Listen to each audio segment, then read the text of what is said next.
Welcome to the Demilitarized Zone. Please leave your weapons at the door and proceed down the hall marked good faith. Training will begin momentarily. Welcome to the DMZ. Practice logic, smoke some tree. Talk it over, hold composure. Save your flex for Jubilee.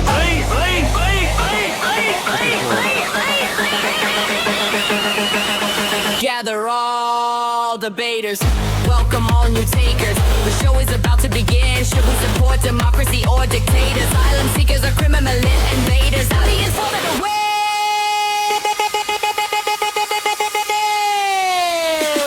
win. We are sparring at the DMZ.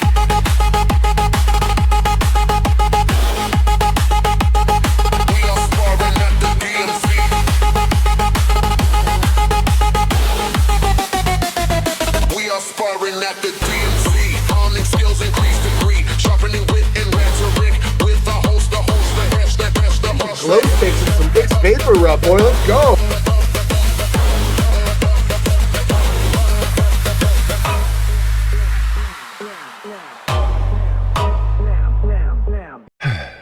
Welcome back, everybody, to the Demilitarized Zone.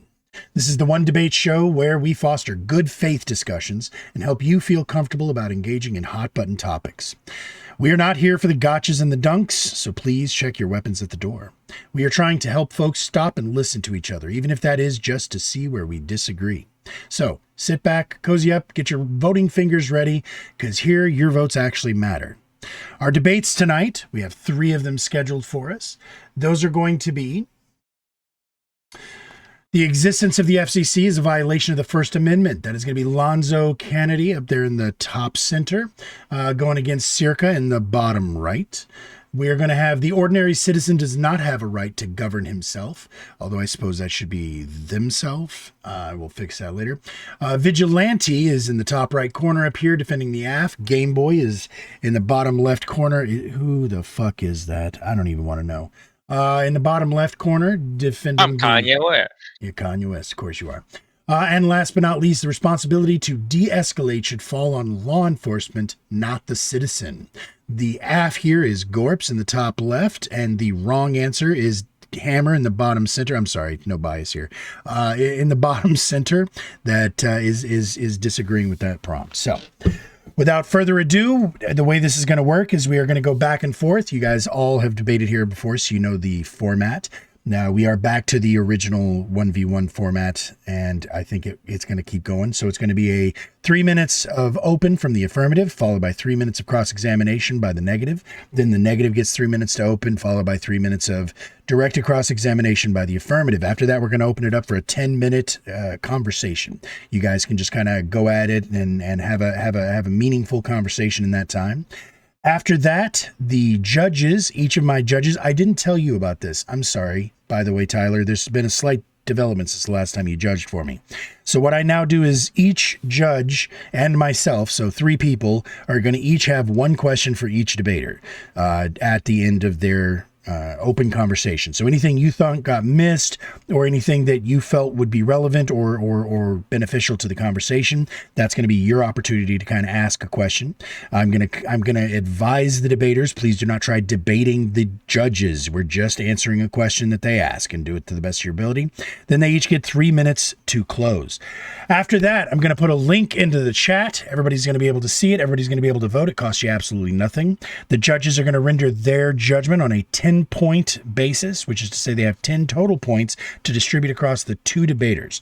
And the audience is going to be rounded to the nearest 10 and used the same way. So, all of that said, our first debate of the night is already up on the board. The existence of the FCC is a violation of the First Amendment.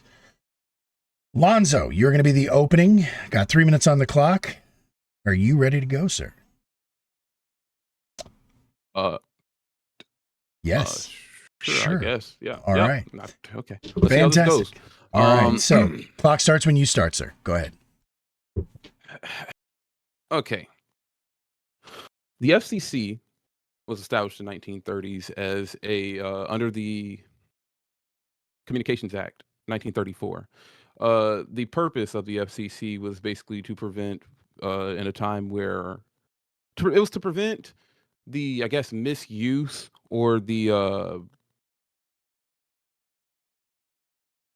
dangerous inflammatory. I can't remember what the word is I'm looking for here, but you understand it's to not put graphic and things that'd be considered dangerous to the mind of children and stuff like that on the radio waves, on television at a time where these were becoming popular and more commonly used by people like the presidents at the time. FDR, I believe, was one of the first ever presidents to do his campaign through television.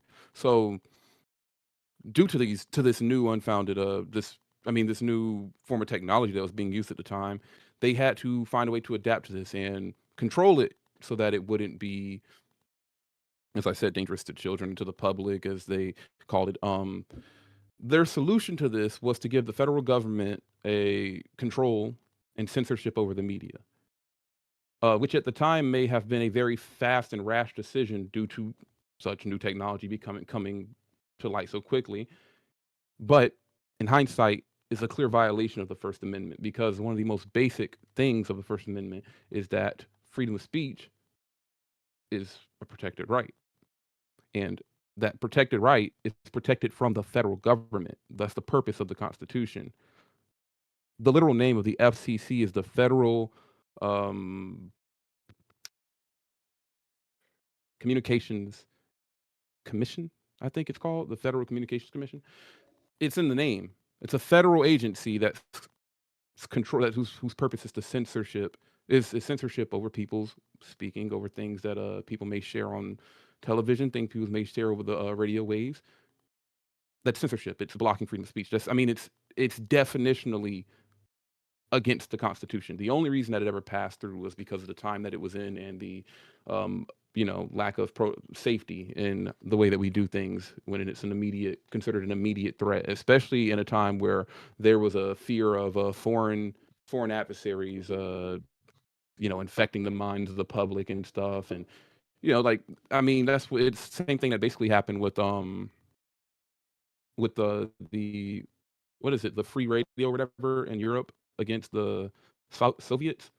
So it's the same practice being done in the U.S. It's to censor not just bad things such as curse words or graphic imagery and stuff like that, but also to censorship ideas that they don't like, political opposition, and it's very openly used by the federal government to do such things. That's why you cannot allow the federal government to control speech. Hey, 3 minutes is on the clock now for you, Searka. Cross-examination. Go ahead and start when you're ready.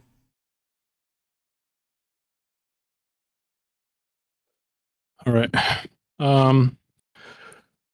Okay, so the directive, Lonzo, you said the directive was what again? I mean, the directive. I never Isn't like the prime directive. reason. The purpose Like, of the what is- FCC. The purpose of the FCC was for censorship. That's the whole thing that they were given. They were given the Are right you to sure take it's away not? people's. It was to Are take you away sure the people's purpose isn't license. regulating interstate and foreign commerce and communication by You can wire say and radio? you can use the word regulation, but you can say that we're going to regulate your speech. It's still censorship. If you're going to say we're going to regulate communist ideals from Sure. being spread across the radio Do we waves, it's limit still speech in other ways? censorship. Do we regulate speech in other ways? Absolutely, but if it's by the federal government, then it's unconstitutional. The federal government is what gives us freedom of speech. The First Amendment is made by the federal government. No. The Constitution is what gives us freedom of speech. The Constitution is what prevents the federal government from interfering with our freedom of speech. Laws don't give us the right to not shoot people. Laws tell us that we're not allowed to shoot people. That's not the same way that works. Yeah, but we still regulate it through Supreme Court cases, and then freedom of speech is not unlimited, right?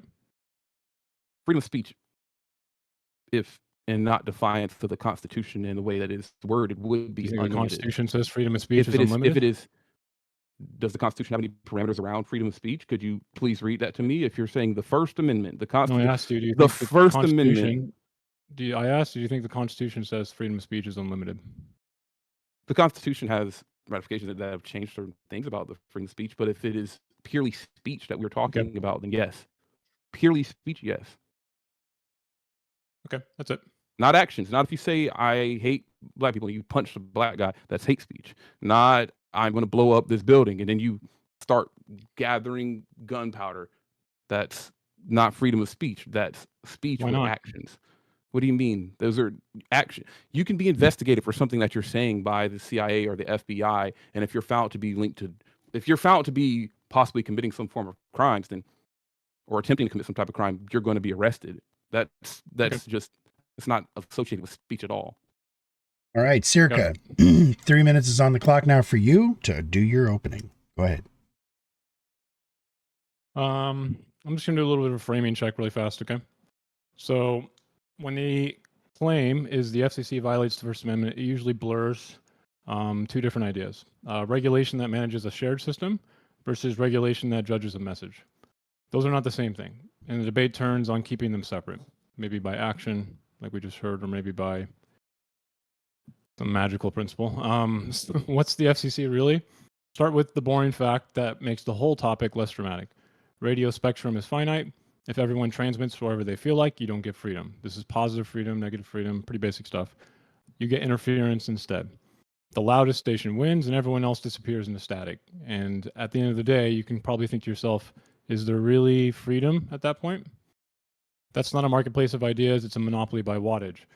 The FCC's basic function is closer to traffic control than speech control. It's about licensing, technical standards, and interference rules that let many speakers coexist.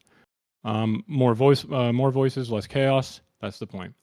And it is a continuum. So agencies sometimes cross the line. Of course, the First Amendment conflict often lives in the gray area zone, where keeping the signal clean slides into judging the context. That's a continuum of application and doctrine. Even if the constitutional text stays fixed unless amended, Jefferson warned that laws and institutions must be kept in pace with changing facts and changing minds, or they start fitting like a childhood code. So concede the risk, then I'm going to sharpen the logic. The FCC can be misused, narrowed, or struck down in specific actions. The agency's mere existence is not by itself a First Amendment violation. Some actions can violate. Existence does not. And you're done? All right. And that's my opinion, yeah. 3 minutes is now for you, Lonzo. Go ahead and question. I have a question for you, Searka. Would you consider that the FCC in its current existence, the way that it currently functions, to be a violation of the First Amendment? No, I just said existence is not. No, because you said its existence itself is not a violation. Correct. But it's still. You also said that most of the time it does not violate the Constitution. That's not a. It's not really an argument. I don't remember ever saying most of the time. Well, you said most of the time it's just doing traffic control. So what is it doing that other percent of the time? I said its basic function is. I never actually gave a majority, but I would assume it actually is most of the time not committing First Amendment violations. Yeah, but what is it doing in the amount of times that it's not mostly not committing violations? It may. It depends on the court. It depends on the court if the FCC commits violations against the Constitution? Yeah. Okay, so the point is that currently it has at times violated the Constitution. We very flagrantly saw it violate the Constitution not that long ago with Jimmy Kimmel. I'd like you to give me a case for that. Do you have any case? With Jimmy Kimmel. Well, you have to tell me where in court this was. I can give you a few, but I'm not going to do that. You need to tell me. Wait, so okay. Oh shit! All right. You know what? This is. God damn it! I should know you were going to do this. He wants me to give him a specific court case of whatever they violated. My point is that we both know that they have at times done this. I can't deeply explain what happened with Jimmy Kimmel, but we know the point of them purposely. They have the ability to revoke licenses. They have the ability to revoke a license purely off of if they disagree with somebody. That is not. But they've also expanded the freedom of being able to exist on radio and TV.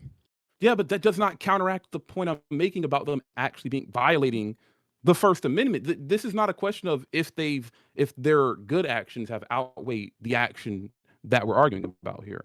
They've done it. That is a violation of the First Amendment. So you think we should never limit any freedom of anything in the Constitution? Again, no.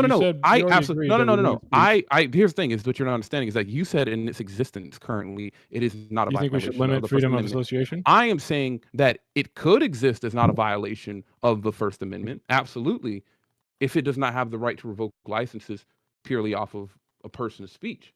However, I think you're right about it, controlling the airways and being like traffic control. That's absolutely It doesn't perfect. control the airways. It just kind of manages. Well, you said that you pieces don't. Well, of it. It's like a traffic system, yeah.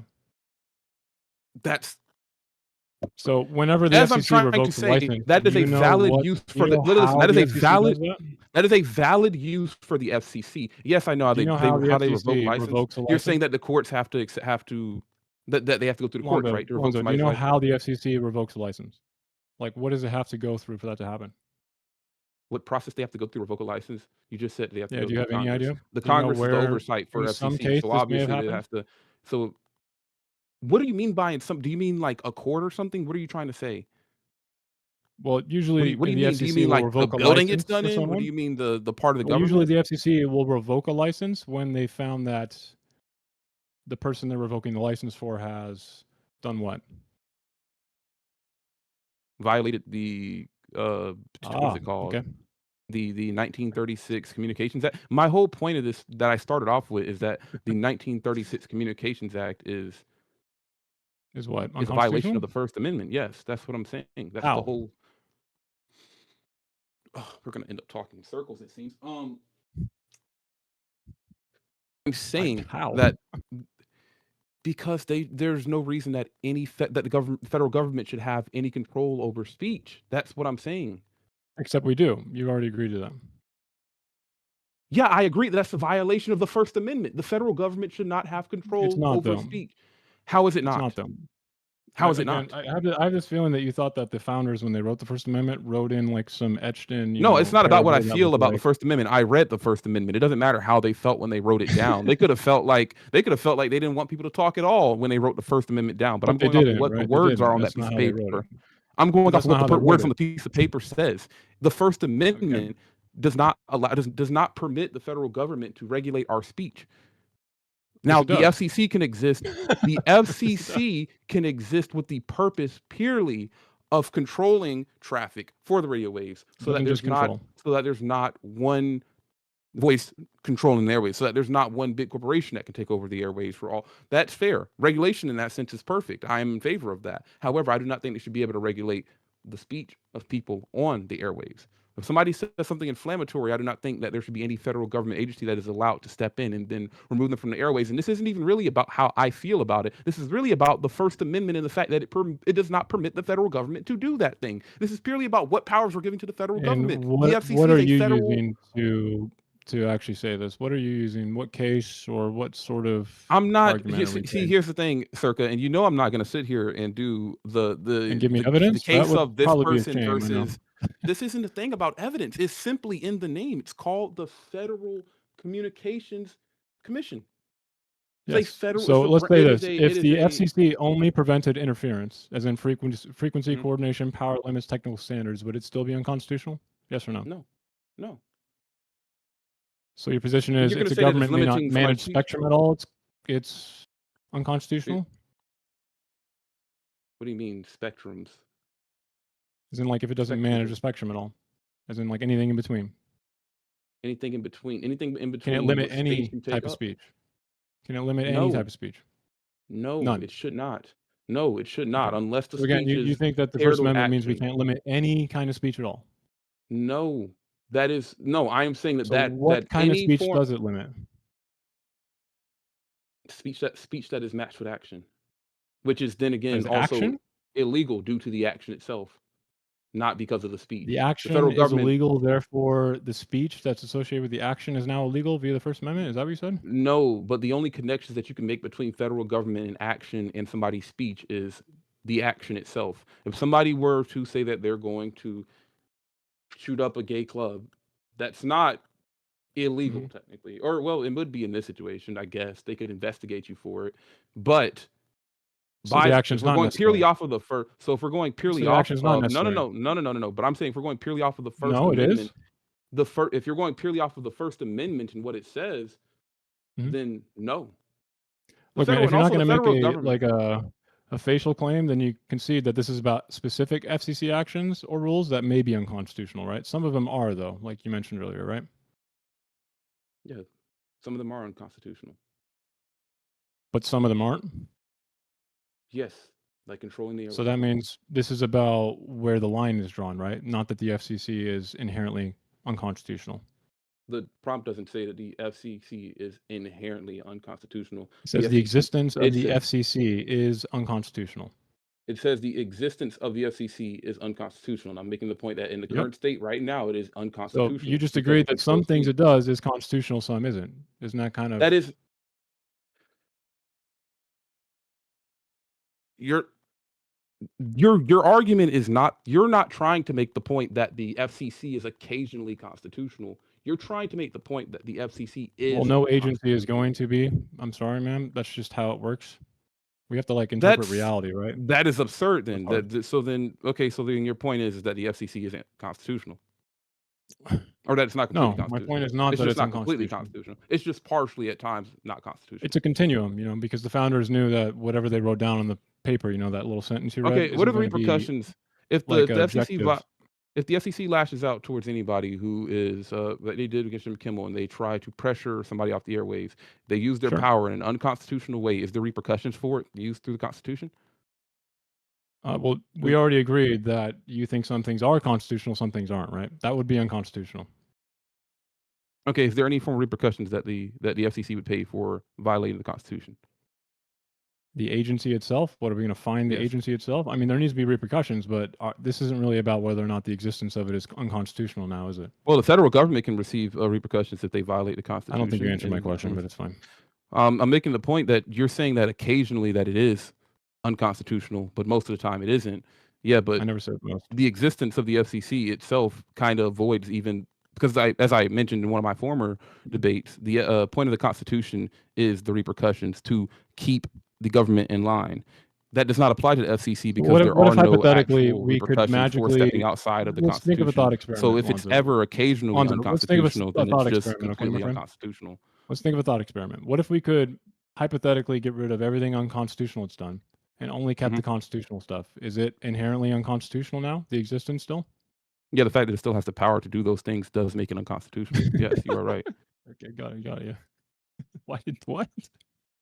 I said the Communications Act of 1936 and the powers that it gives the FCC in the first place are what makes it unconstitutional. I just said if we hypothetically get rid of everything unconstitutional, that it's done. The Communications Act of 1936 is what gave the FCC... It's what created it. What do you mean? Are you saying I'm saying that it's unconstitutional? Yes, the powers that are given. No, not the act as an entirety. The powers that are given to the FCC within that act is what is unconstitutional. What are you informing yourself with on this? How are you going to say that the act itself is unconstitutional? I just said that the powers it gives the FCC within that act is unconstitutional. That has nothing to do with what I just asked you. It seems to me like you think the act itself is unconstitutional. That's what I'm... Is it the creation? I'm actually unsure what it is. Not. Not the creation of an act that would in any way help with the flow of the radio waves, especially at a time where it was a brand new technology. And so the FCC is not unconstitutional then, because that's what it does. Right? I am talking to a brick wall that is not trying to expand beyond this. I get that you can say things that may sound... You may be convincing some people right now that this is intelligent conversation coming from your end. But I promise you, if you just look under the hood of what he's saying, he is talking in circles in complete bullshit. I know, it's the FCC is unconstitutional because of the powers that was given to it through the Communications Act of 1936. They should not again, even... You're saying that the Communications Act itself is unconstitutional.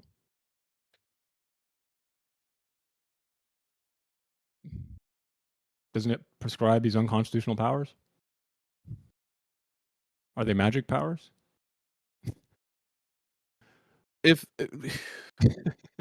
I am actually gonna lose my shit. Okay, let's just say that the act never gave any provisions for power, and the entire thing, there's no power given to any agency at all in that act, and it just said there is now a new branch, there is now a new government agency called the FCC. Nothing else. That's it. It would not be unconstitutional. It would just be stupid to do, but it would not be unconstitutional. So it'd be dumb for me to say that the act itself... No, it would be dumb for me to say that the act itself Right, is it's the unconstitutional. powers within I the am act. saying the powers given to the FCC, specifically in that act, is unconstitutional. What are those powers and why are they unconstitutional? I We are don't back know. at the Treat start me of like the I'm conversation. stupid.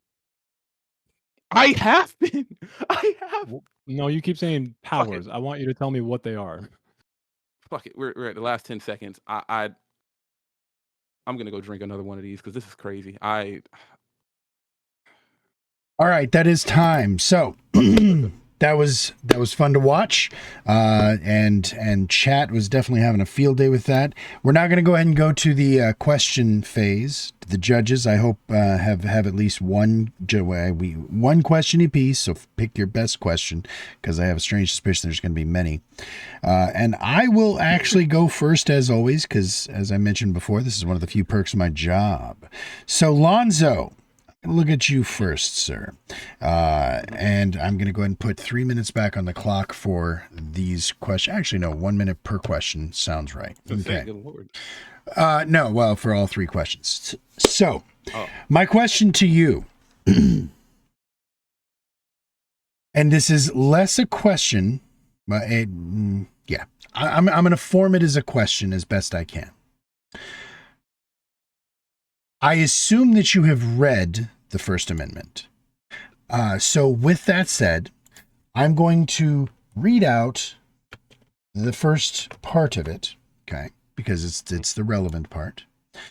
The First Amendment states, Congress shall make no law respecting an establishment of religion or prohibiting the free exercise thereof, or abridging the freedom of speech, or the press, or the right of the people to peacefully assemble and the petition the government for a redress of grievances. So I'm going to read that very first few words again. Congress shall make no law. That is what the actual First Amendment says. So my question to you, Lonzo, is how is it that Congress creating an agency who then forms the regulations that control the speech would be a violation of the First Amendment? Well, because the Constitution also says that any rights not given to the federal government are given to the states, and the FCC is a federal agency still, and is also made from Congress. I mean that's basically me saying it twice, that it's a federal agency, but you get what I'm saying. I do, and I forgot to start my clock, so that's okay. All right, so let's go with all the way here on the left, our leftist judge. That would be you, Tyler. Do you have a question ready up and in the chamber for Lonzo here? Yes. First off, free Palestine. Trans lives matter, and those are my leftist quotes. Yep, there we go. Got it. All right, let's hear your question for Lonzo. Yep. Okay, so Lonzo, are you? I think this is a clarification question to help to smooth the debate out, get you guys moving forward. Lonzo, are you reading the prompt that this specific executive agency is unconstitutional because it's the powers that were granted to it based on inception are unconstitutional, and by removing those powers and restructuring this agency, it would then be constitutional? Thus, all the other things it doesn't matter. Yes, that is the way that I perceive this. Okay, cool. And then for Searka, are you No. reading this Hold the debate Searka question. We're going to go through. We're doing all. No, it's okay. We're doing all three Alonzos first. And Chief, same thing for you, sir. Nope, no, you're good. This is new to you. So, LetsChief, please hit Lonzo with a question for me. The Constitution also guarantees our rights to freely travel between states. Is it unconstitutional to have road laws? It depends who's instating those road laws. Wait, are you saying? Wait, say that again. Ask that question again. So the Constitution guarantees us the right to freely travel between states. So say like in a national park, would it be illegal for the federal government to have road laws? Hold up. Is that the exact wording in the Constitution, that it guarantees the right to legally travel between states? Are you going to quibble over the exact wording? Because hold on, I'll have to pull it up. Well, I know I'm saying that because if it does, then It's it would basically be the privileges and unconstitutional. immunity clauses in the 14th and the 14th Amendment. Sorry. Listen, I'm going to assume, I'm purely off of the wording that you just Just used, assuming what I said is unconstitutional. correct. Yeah, then yes, it'd be unconstitutional to have road laws that prevent us from traveling between state to state freely. If that's what the Constitution says, then it would be unconstitutional. Unless there's a provision somewhere else in the Constitution that also, somewhere else in the Constitution that says, unless the state decides otherwise, or unless the federal government decides otherwise. But unless there isn't, I mean, if there isn't, then it's unconstitutional. It's that simple. All right. Now we're going to go to you, Searka. So, my question to you, you asked at one point for Lonzo to cite references, and you said that you had examples of, but you weren't going to give them to him. I'm going to ask for you to please give them to me. Would you please cite the references that you were referring to that you think actually support Lonzo's position? Or were you saying that they I'm sorry, go ahead. I was going to say, as a judge, if he feels like he wants to hold that until the afters, I feel like he should have a right to do that. Yeah, I'm not. I can give some examples Okay. of how the FCC. Right. Actually, you know what? I'm not. Let me instead. I hear what LetsChief's saying. Plenty of cases where the I hear FCC what has Let been, I hear what LetsChief's saying. So hold on. Don't Let sell me your own self on this one, let man. me clarify. No, let me change my question. Instead, can you give me some case examples that support your claim? Can you give me the references that support Sable your versus position? FCC 1989. What was it called? Turner, Say it again, please. Broadcasting. Sable versus FCC 1989. Turner Broadcasting versus FCC. We can do like Reno versus ACLU 1997. We can do United States versus Playboy Entertainment Group. We could do Hurley versus Irish American Glib Assen. Lovely one, 1995. This is a supplemental case, though. And those are all cases where the courts decided that the FCC was legitimate in their restrictions. The last one is not specifically FCC, but it does help shape things the FCC does. The first ones I gave you were. They're communication-specific Supreme Court cases. All right, thank you. I'm going to give it to the LetsChief this time for his question first. Chief, go ahead and hit Searka, please. Though you think the existence of the FCC itself isn't a violation of the First Amendment, do you think the FCC chair, when he said we're not done yet after the Kimmel suspension, the current one was like the end of end of 2025, I think it was. But do you think that was a violation of an abuse of his power against the First Amendment? I mean, against the First Amendment, I don't think there is an amendment. I don't think that actually would qualify in a case. But if you want my personal opinion, institutions are only as strong as people want them to be. And right now, we're being stress tested. Is I think a separate question.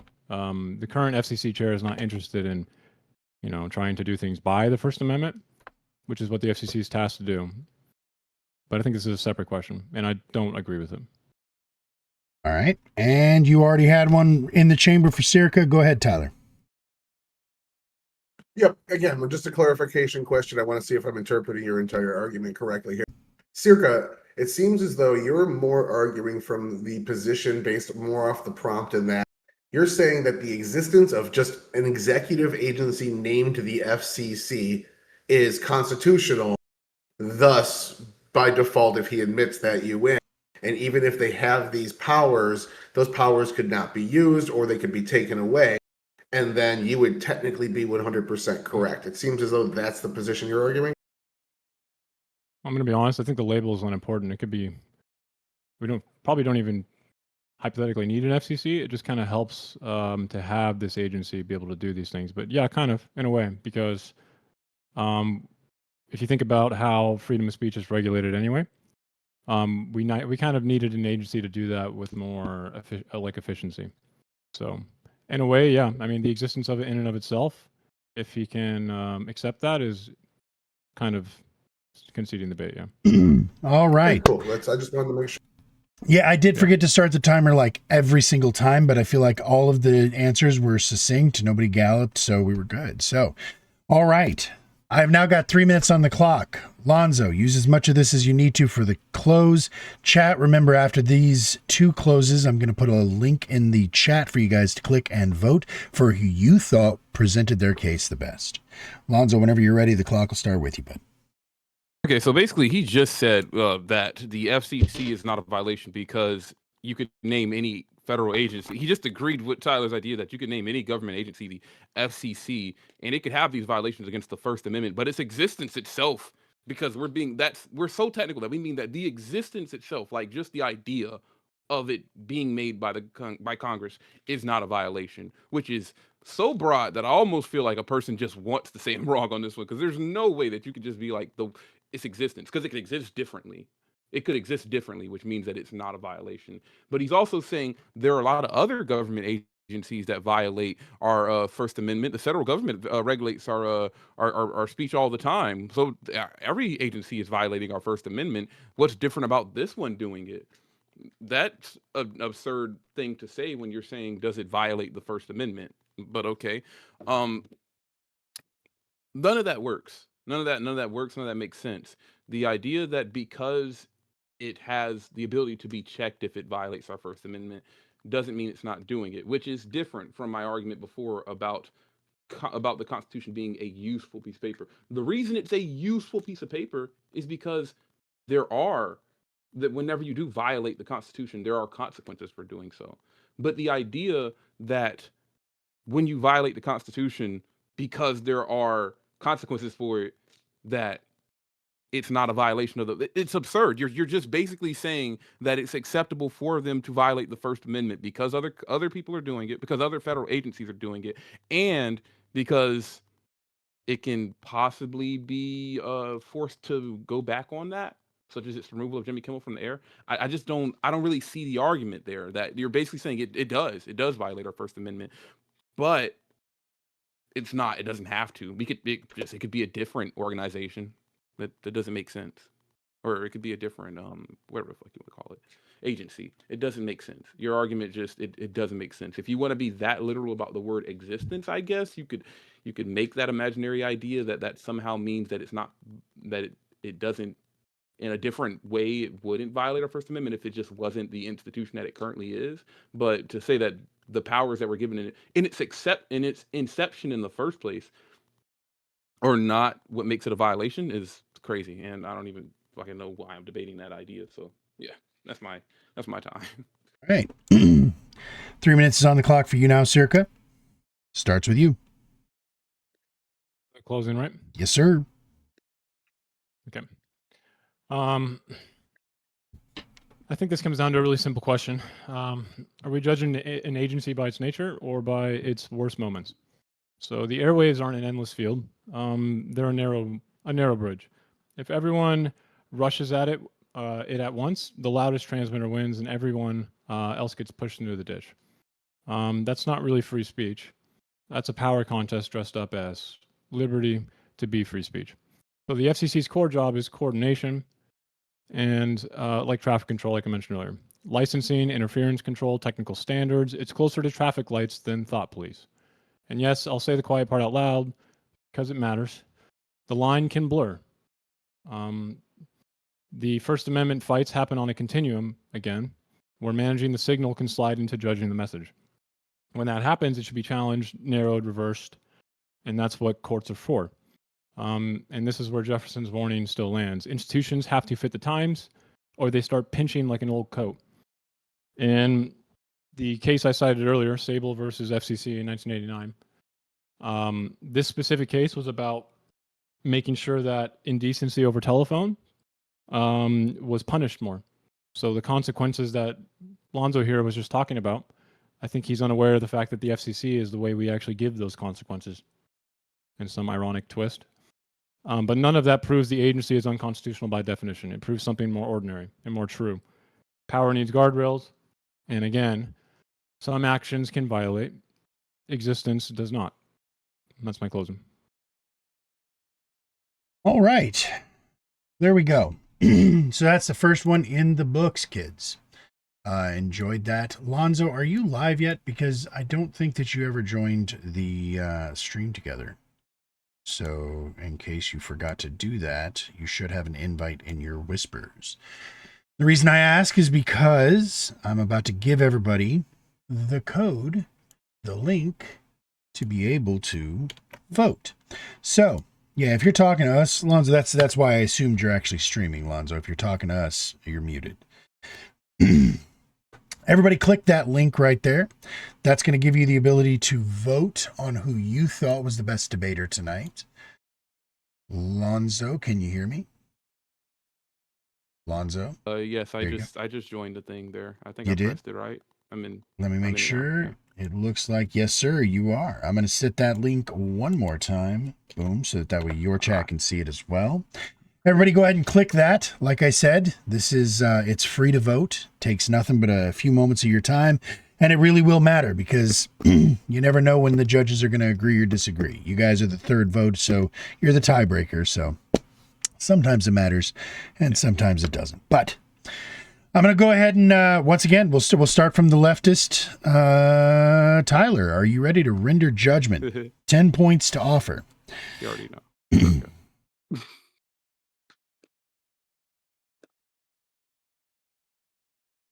No, you need a moment? LetsChief. Can I go second? Yep, LetsChief. Yeah.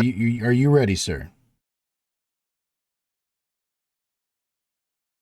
They're still Yeah, thinking. Yeah? Okay, cool. All right, No, let's I'm hear good. it. I'm good. I guess props to Lonzo for staying consistent when he answered my question about, any road law in the national park would essentially be a violation of the Constitution. So props to your consistency. But I feel like, the burden to prove violations of the First Amendment wasn't met. It was simply asserted. I do like your point about like other agencies doing it, like being like I think that was a good pushback. For Searka, I feel like the technical justifications for the existence of the organization were like really strong and held a lot of ground. Lonzo, I feel like there's a difference between when you're just like talking like on a stream on camera about your beliefs versus when you have to prepare to like defend a belief against someone else. And, like you just have to bring a little bit more to the table evidence wise for that. For that reason, I scored the debate 2-8. 2-8. 2-8 for Searka. All right, Tyler, let's hear where you're at. Okay, so what I saw after listening to these arguments, hearing your guys' points, hearing how you interpreted the prompt and where you were coming from, I feel like the ground zero of this argument was, do these powers that the FCC have that potentially violate the 1A sometimes poison the well for the entire FCC because they were there upon inception and it's rooted in this unconstitutionalism? Or are they just anecdotes we can reform away and they don't actually define it because it's actually a very small amount of what the FCC does? And I think that accurately represents where both of you guys were coming from. That being said, the Lonzo being the app, a lot of the arguments that Searka was making were him laying down the stepping stones. And Lonzo called him out for repeating himself. I think that was a very fine tactic to he was laying down the stepping stones and showing the audience and watcher a very clear path as to how he got to the logic he did. But what I didn't get from him is anything that a negative is supposed to do to invalidate your theory, your point that the inception of this was the reason why. And I just didn't hear, there were some, I don't say I didn't hear anything. I didn't hear anything strong enough to knock the legs out from under that argument. I think that some of the things you didn't like about what Searka was doing were actually very good tactics in a debate. And you might have felt gaslighted by it, but that's the reason he did it. It was close for me. I had it at 6-4. The closings, actually, I had it at 7-3. The closings, Searka really almost came back as well. I almost put it 5-5 tie. I just didn't want to be that guy. I had to get off the fence. So that's the only reason I leaned toward Lonzo 6-4. It was pretty good. All right, 6-4 to Lonzo. So you hear that, chat? Your votes do matter. So you guys are going to be the tiebreaker here. Please lock in your votes. and I'm going to give you guys just a couple more seconds to ruminate. Yeah, so very, very interesting, and I'm looking forward to seeing how this plays out. I don't know about you guys, but I will say, and I'm going to hold my own feedback for later. I will say that it was a good debate. One was definitely a more passionate performance, and one was a more restrained or more data centric. And so I enjoyed seeing the play off of each other like that. Both of those styles of debate, both of those tactics are equally effective. Like this is kind of what the judges were saying as well. Both of those are effective styles of effective styles of debate. It's cool to see how it's going to land with the audience and which one was more persuasive for the case. So with that said, I'm going to go ahead and go over there. Everybody click that last fucking link, and we're going to go see. Okay, we only got 11 votes. There's like 25 of y'all out there total, I think. So y'all need to goddamn vote. But it looks like the no wins 7-3. So 3 goes to Lonzo, 7 goes to Searka, giving Searka a split decision win, and brings home the bronze. Good stuff. We will, of course, come back to that. It was a great debate, though, and for what it's worth, the score. Yeah, we'll have to see how the score lands whenever we put it on the boards. Thank you both for your debate. Please stick around, of course, and hang out, and feel free to mute and talk to your own streams and yell at everybody. Wait. Yes, sir. I really wish I could have said this in my closing argument, but it was just one thing I wanted to say. What is the difference for his argument about the FCC that you couldn't say for the ICE, and why it's not unconstitutional? And we will save that for the after party. Again, remember, for those of you out in the audience as well as the debaters, and this is also new, Tyler, at the 2 hour mark, once the debates are over, the after party is no longer open to everybody. The after party is just the 9 of us getting to discuss. If we can stick around, if you can't, that's fine. But it's just us getting to discuss. We're not going to have 15 fucking people trying to talk over each other and yell at each other. So that said, each of the debates gets 30 minutes, and we're gonna go through and hash it out as a group. So hold on to that, because that's a great question, and I would love to circle back to it, Lonzo. All right, everybody. So our next prompt, let me get that on the board, and our next 2 debaters, Vigilante and Game Boy. You guys are stepping up to the plate. Once again, this would be one of those times where I'd be able to do the cool thing where I like put you guys in different places on the screen or something neat like that. We're gonna get there, kids. I promise we are. I'm just not there yet. So, second debate of the night is the most libertarian argument ever. The ordinary citizen does not have a right to govern himself. We have Vigilante in the top right corner agreeing with that statement. And down there in the bottom left corner, we have Kanye West disagreeing with that statement. We have 3 minutes on the clock. You're going to go first, Vigilante. I assume you know how this works, so I will go ahead and start the clock when you're ready. Yeah, so let's start by defining self-governance. Self-governance, as defined by Webster, is having control or rule over oneself. It is also important to define what an ordinary citizen is in this debate, as a term it does not have a definition in itself. So we'll need to define the 2 words of the definition. Ordinary, in relevance to this debate, is defined as of common quality, rank, or ability. A citizen is defined as a native or naturalized person who owes allegiance to a government. So an ordinary citizen would be someone who is a native or naturalized person of common rank who owes allegiance to a government. There are 3 types of self-governance in theory: personal, political, and community. Personal self-governance is the ability to make decisions about your life. political self-governance is the ability for citizens to govern collectively. Community governance is the ability for the community to govern itself without outside interference. Simply, as long as we have a representative government, as long as we have a government, especially a representative government, we will not have the right to govern ourselves. A representative government limits our personal autonomy. We cannot just choose to behave and make decisions however we want. We have to do it within the values of society. As an ordinary citizen, we do not have the political self-governance as that would require us to have the ability to influence laws. The fact is, as ordinary citizens, we do not have the ability to influence policy. If we did, we would have codified abortion rights. We'd have universal health care. We would have free college. We would also have unified voter ID laws, all of which poll over 50% support by the ordinary citizenship.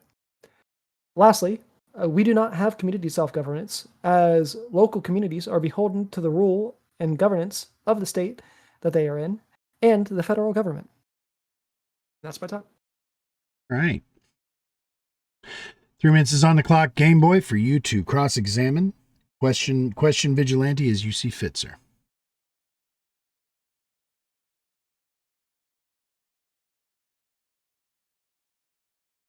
Game Boy. Game Boy. No questions. You are muted if you don't know it. Push to talk. Yeah, he's clicking on and off, so he's clearly having technical difficulties. I'm sorry, everybody. Please be patient. It happens to the best of us. Some of us more than once a night. Looks like it's happening to the worst of us. Oh, I think you said no questions. Nope, he did not say no questions. How about now? Good Game Boy.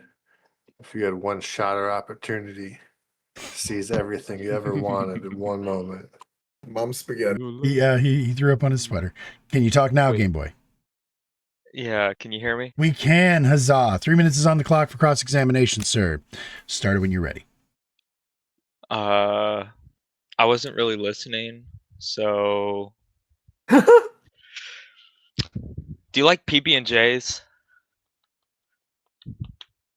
Dead ass. You like PB&Js? I mean, yeah. Cool. I got time. So like, what are your politics? I'm a progressive. Specifically, Like I'm progressive very, how? Like Bernie Sanders or like Hillary? like the Bernie Sanders AOC style of progressive. How old are you? Are you like MySpace age or like Vine age? I'm 28. That doesn't really narrow it down. You're kind of like in the middle. That's like those like Zennials or whatever they call it. You know what I'm talking about? I would be a zillennial, yes. Huh.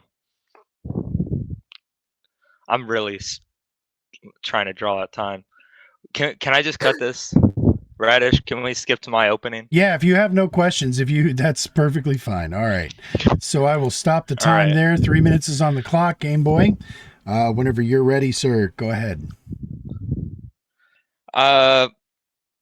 Honestly, I was kind of listening. I just didn't want to answer questions or like ask questions. I wasn't going to define ordinary citizen, not going to lie. That was kind of, I mean, I guess we just assume what that is. Same thing with self-governance. If we're talking about the self, even in ways of like organizing, there's no reason to divide it up like personal, political, and community. Because like a community with political power is going to be political. The people in a community are going to have the same rights regardless of how you like chop it up. His whole nihilism is just like, it's not really useful. Like you're talking about the limitations of the individual just as much as you're talking about the limitations of a community. He just threw out the whole self-governance concept, which is, hey, if I don't stop you from actively doing something, then you're self-governing, which is like, yeah, that would be the same thing in a community or in a political atmosphere. You are competing with other people. You still have the right to advocate. You still have the right to try to get abortion rights or whatever.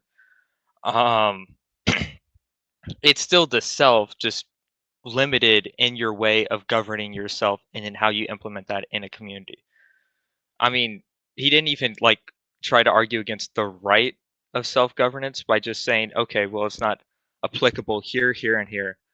Like, just because it's not applicable, just because it doesn't actively affect the world around you, doesn't mean you don't, if no one stops you, have that right to do what you want. He answered all my questions out of his own choice, and I didn't force him to do anything. So he proved the right of self-governance because when no one stopped him, he governed his own body. It like he like I don't know. That's pretty down to earth, like definition, straight to the point. He didn't make a moral argument against it. He didn't say, "Oh, well, morally self-governance is wrong. Morally it's this, morally it's that." He just accepted, "Hey, if self-governance pragmatically worked, then morally it stands up." But he just said it morally, like, he's agnostic on it. So I mean, I don't know. The useless classifications are what caught me off guard. Like, what's the difference between a community and a political body from the self and the community if all of those are just different ways to divide how you choose to self-govern and apply yourself in that society? That's the rest of my time. Right. Now, Vigilante, it's your time. Your chance to ask about favorite snack foods. Go ahead. Yeah, no, sorry, I'm not that amicable. So who dictates the policy of a country? It depends on what country. So specifically our country. Who dictates the policy of our country, America? Legislators and the executive branch for the most part, although you can get into the judicial branch. But if we're just talking generally, the government. Okay. Do we have a direct democracy? Nah. Okay. So with self-governance, one of the big things is being able to live up based upon your own values. So if you believe that it's okay to unalive someone because they commit a sex crime, can you act on that without consequences? No, but at the same time, you're assuming like if you have the right to self-govern, that other person doesn't have the right to self-govern. Like that doesn't make that's not cohesive. So if you're bigoted and you don't want to service or employ a member of a minority group, are there consequences to that? Yeah.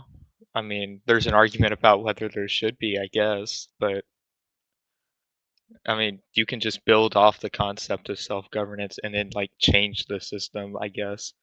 A lot of people who like make that argument also reject self-governance to begin with. So I don't see the point. Yeah. So I'm going to end my time here in a second, but just to be clear, the prompt is should we have, or not, is it not should we have self-governance? It is do we have the right to have to self-govern? So just want to be Yeah, clear but on that. even if you first for like be clear here, just because you have the right to something doesn't mean you have the right absolutely. Like you can have the right to something and it still be heavily restricted. I mean, is okay. I'll throw in another question. Is the right to self-governance in the Constitution? I think the right to self-governance is a principle in the Constitution and it's recognized in various forms. Like the more you Where, accept like which certain part? individual rights, the more you accept the broad idea of self-governance. Like you don't have to spell it out to say, okay, well the First Amendment is covering this form of self-governance. The Second Amendment is covering this form of self-governance. The Fifth Amendment is protecting this style or this privacy in order to maintain self-governance. Like the idea of self-governance tied to dignity, I think is kind of spelled out, even if it's not explicit. I don't know. I feel like that's an interpretation of the Constitution half the time. 10 minutes is on the clock. Y'all just go ahead and roll right into the conversation. Yeah. So let me clarify. What do you feel like self-governance is? Low key, I copied and pasted into my notes the exact definition you had from Merriam-Webster. We're in agreement of the definition. Okay. So we're using the same definition. Cool. So you like somewhat refuted me breaking it up into the three parts, because the three parts are like, when we talk about the theory of self-governance, the three parts of self-governance are very important. Yeah, I think it's a useless classification because it tries to break up self-governance into how it's applied rather than the actual right in of itself. Just because you can classify it in different ways, that's just how you're applying it onto society, not the actual, okay, does it exist? Is there a right for it? Should we do things and take steps to recognize it in this way and that way? All you're doing is classifying it just so it's easier to point it out in society and say, okay, well, this is a good example of community self-governance, but that's only just because it's a whole bunch of individuals using their shared values in a certain way and using the right to self-governance that they have of current. Okay. So let me pull some. Yeah. So I mean, are you fully without restriction able to just live according to your values, like in any way, shape, or form? No, but the prompt doesn't say you have an absolute right to self-governance. I mean, the definition of self-governance that we're both going with is having control or Yeah, rule over but oneself. this is kind of the same idea with like freedom of speech. Do you have a right to freedom of speech?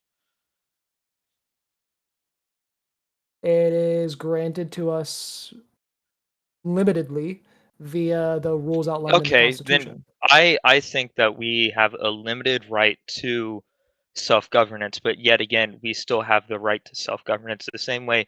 Okay, you can't slander someone without having some punishments in the legal system, but at the same time, hey, you still have the right to freedom of speech. I hope we continue to recognize that right in order to maintain the right to protest, the right to activism, and stuff that are very important, even in our dialogue right now. The same thing with me demonstrating my principles right now. I'm demonstrating my right to self governance and how I choose to live my life. But at the same time, I think if you have to recognize the right to self governance, you also have to recognize the right of self-governance from one another, and that is in of itself a constraint. Like if I recognize your right to self-govern, then I can't kill you even if I think, oh, I have the right to self-govern. Yeah, but having the right to self-govern is effectively having control over your actions and being able to live according to your values, regardless of whether or not they affect others. It doesn't say that in the definition you gave. It says if I don't stop you, then you have the right to do what you please, but that doesn't mean that there aren't active constraints. Like, if we're talking about the ordinary citizen, the prompt doesn't say you have the right to self-govern for you as an individual. It says the ordinary citizen does, which implies, hey, I can't hurt you, you can't hurt me, because we both have the right to do as we please without others stopping us. Okay. Do we as ordinary citizens have any ability to influence making laws? I think we do to a limited extent, but it's kind of, you're gonna have to prove how that directly relates to self-governance in my personal life. So that's moving on to political self-governance. So because self-governance isn't just you're focusing on personal self-governance.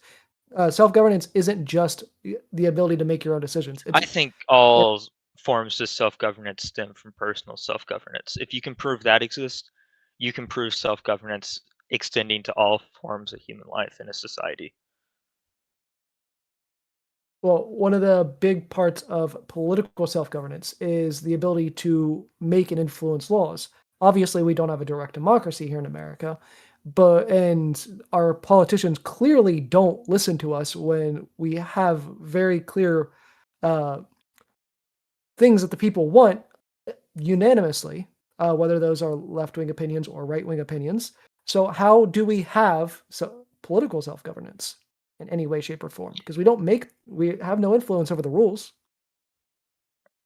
I I how would how would I as an individual even be able to influence a country that would be satisfactory to political self-governance? Because even a direct democracy doesn't take into account the other 99% of people who don't hold my view. When you're talking about popular like opinions and stuff like that, you are accepting that there's a minority opinion. And I think that comes with just facts of nature, and that doesn't invalidate the idea of self-governance, as in a country can lead separate from other countries interfering with it. For example, among other forms of self-governance, as in fighting for political rights and stuff like that, I think you are granted certain aspects of self-governance in political society without dismissing the idea of, hey, sometimes you just have a minority view, or sometimes the system's flawed. Yeah, so I mean, one of the ways that if we actually could govern, that we could influence making the rules, even in the system that we have, is if we, as ordinary people, got together and went to a lawmaker and requested, "Hey, push for this law to get passed," and they actually did that. But as we can see, due to how the system actually Yeah, functions, but unless you're if donating nine them people thousands go and to the thousands of dollars, sky, they're not going to do that. yeah, but if 9 people go to Ted Cruz and say, hey, stop going to Fiji every time there's a hurricane, but then one person's like, hey, as you can go to Fiji as long as I'm with you, like, you're not recognizing that minority view of self-governance, even by your own standard.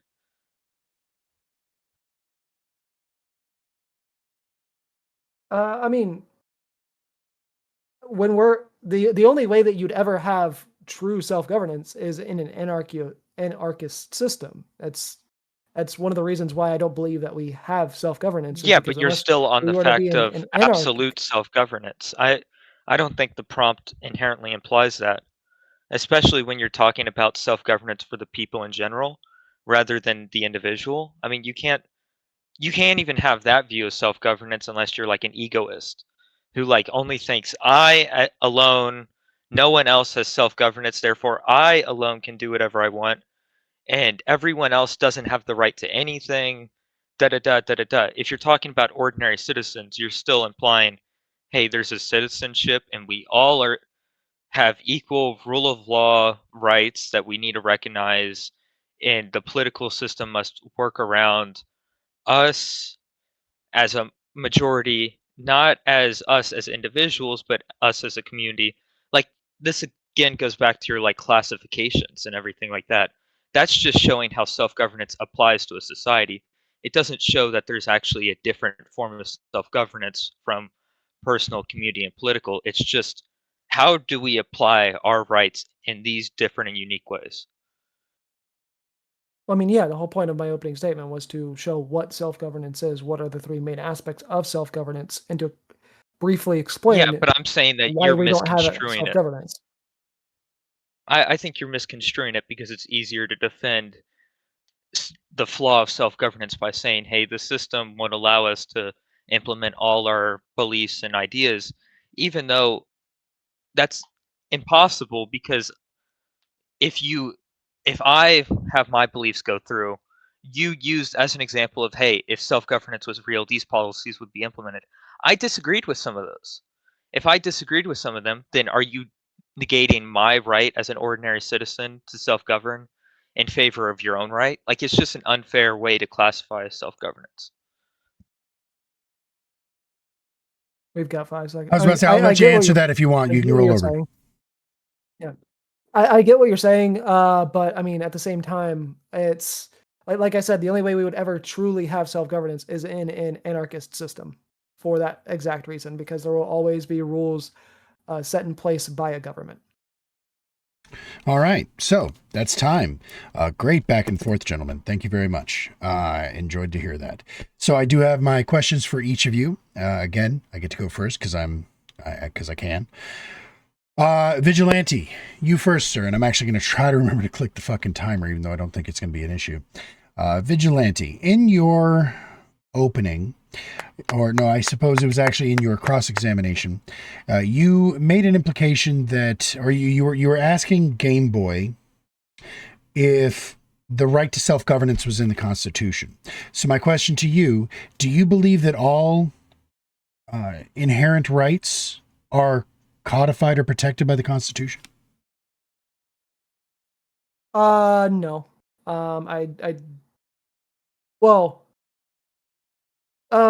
No, I mean, I more so go personally go off the universal, the UN's Universal Declaration of Rights. But I don't, the right isn't even there in that. So. Okay. And my question, or I'm sorry, now we're going to go over to who asked the first question. Tyler, you go first this time again. How about that? Okay, so the theme of these questions are going to be questions I wish you guys asked each other during the debate. So, Vidge, you're first. If you see self-governance, or a self-governing person decides to offshore some of their power or responsibility over to a political representative, and they're doing that willingly as somebody that is self-governing, they then are no longer self-governing? Can you ask that again for me? I'm sorry. I want to hear that again, please. Can you ask that question again, Tyler? Yeah. So somebody, a self-governing person, let's say in your anarchist perfect society where it actually exists, they get together and they decide with their power of self-governance that they want to offshore, they want to delegate some of their power to vote to a political representative, somebody that specializes in government. They decide they want to hire an expert pool together and give that person their power. By them offshoring that power to a representative and hiring him based off their free will, does that no longer make them self-governing? Yeah, so I would say that makes them no longer self-governing. That's it's just like the question of like, can you willingly give up your like right to privacy, which is something that's been brought up throughout the U.S. politics for a while because of the Patriot Act. If we like willingly cede to give up a right, you no longer have that right. Okay, and LetsChief. Your turn. Question for Vigilante, please.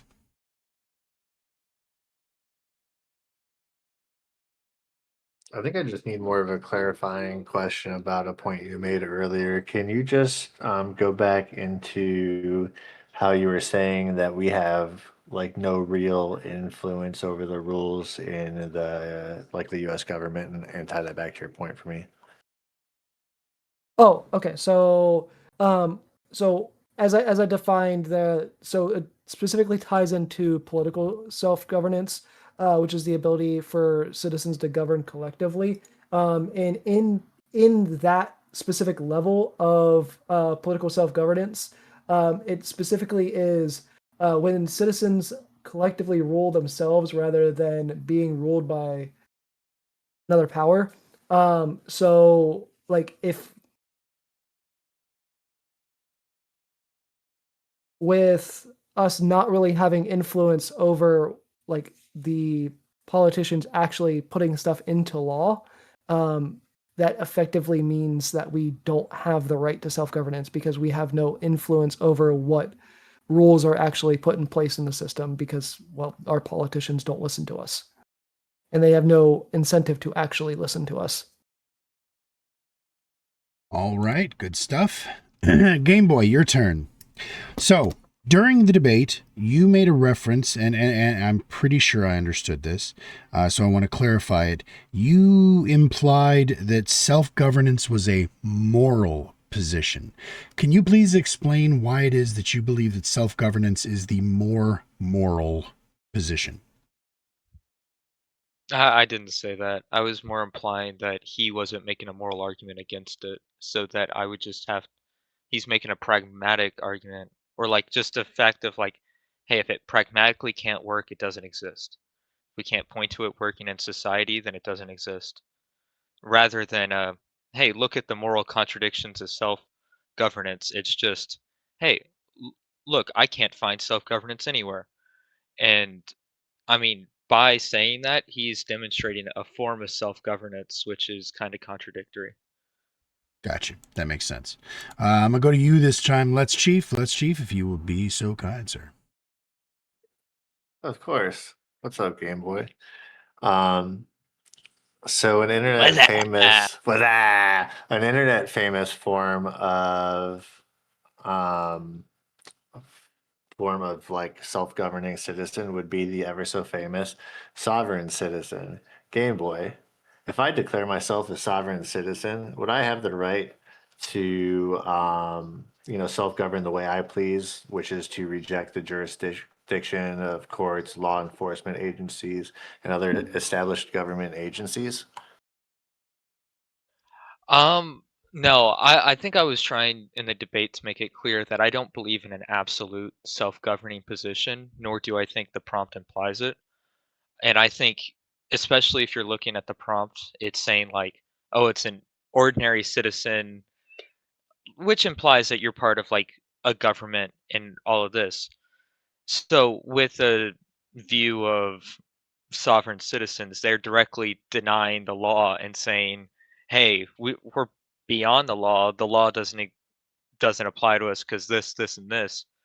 And I mean that's just not how that works. I think if you're talking about sovereign citizens, like you have to take into account that they are rejecting the laws around them, the community around them, and they're not technically beyond self-governing, but they are violating a form.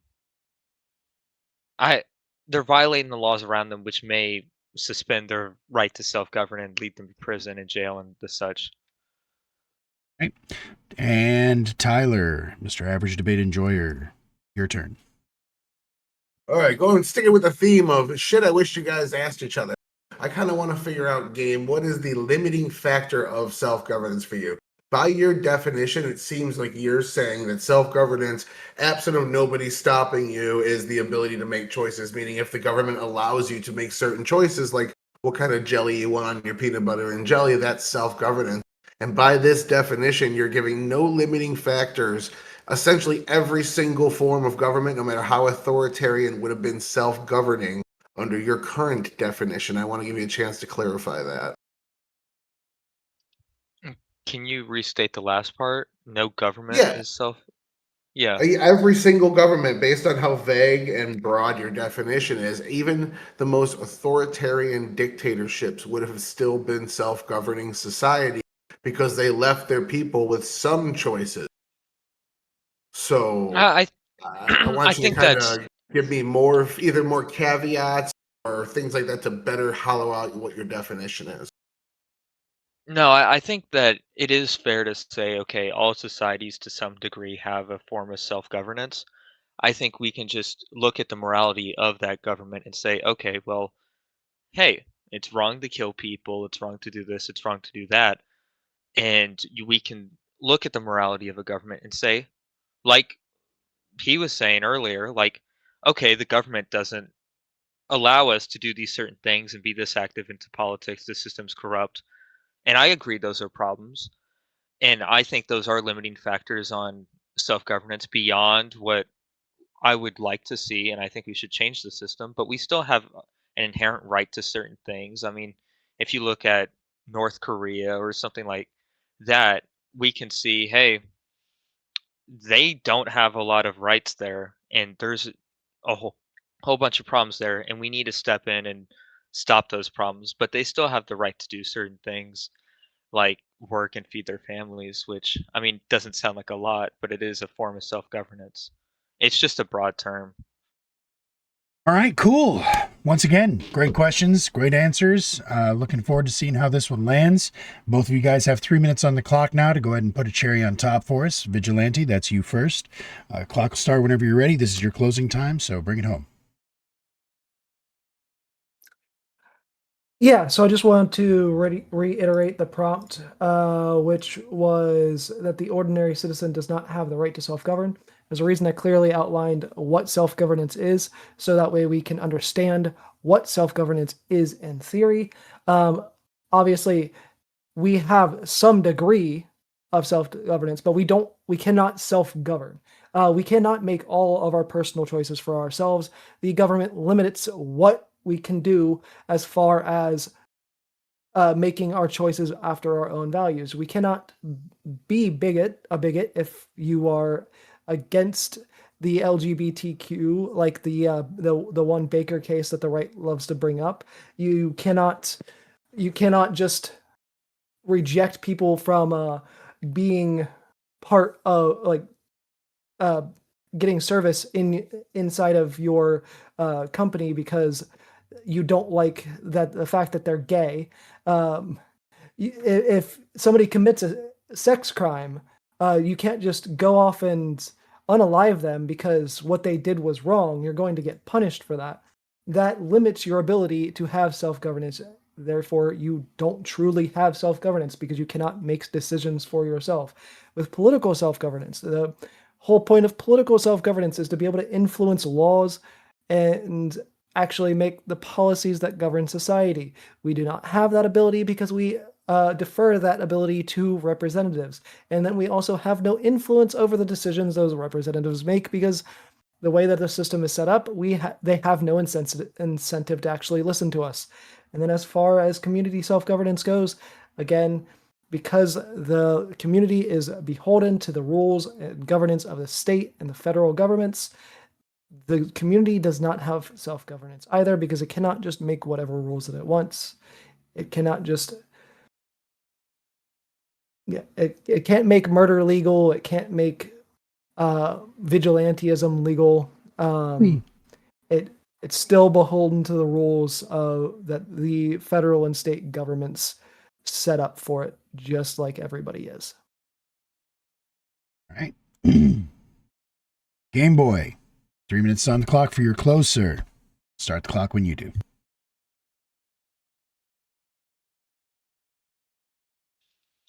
I don't know.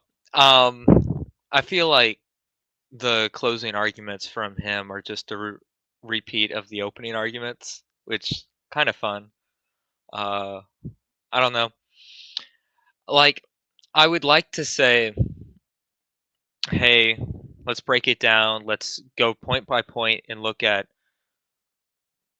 here's how we actually do have a whole bunch of power in the government. Here's how we do this. Here's how we do that.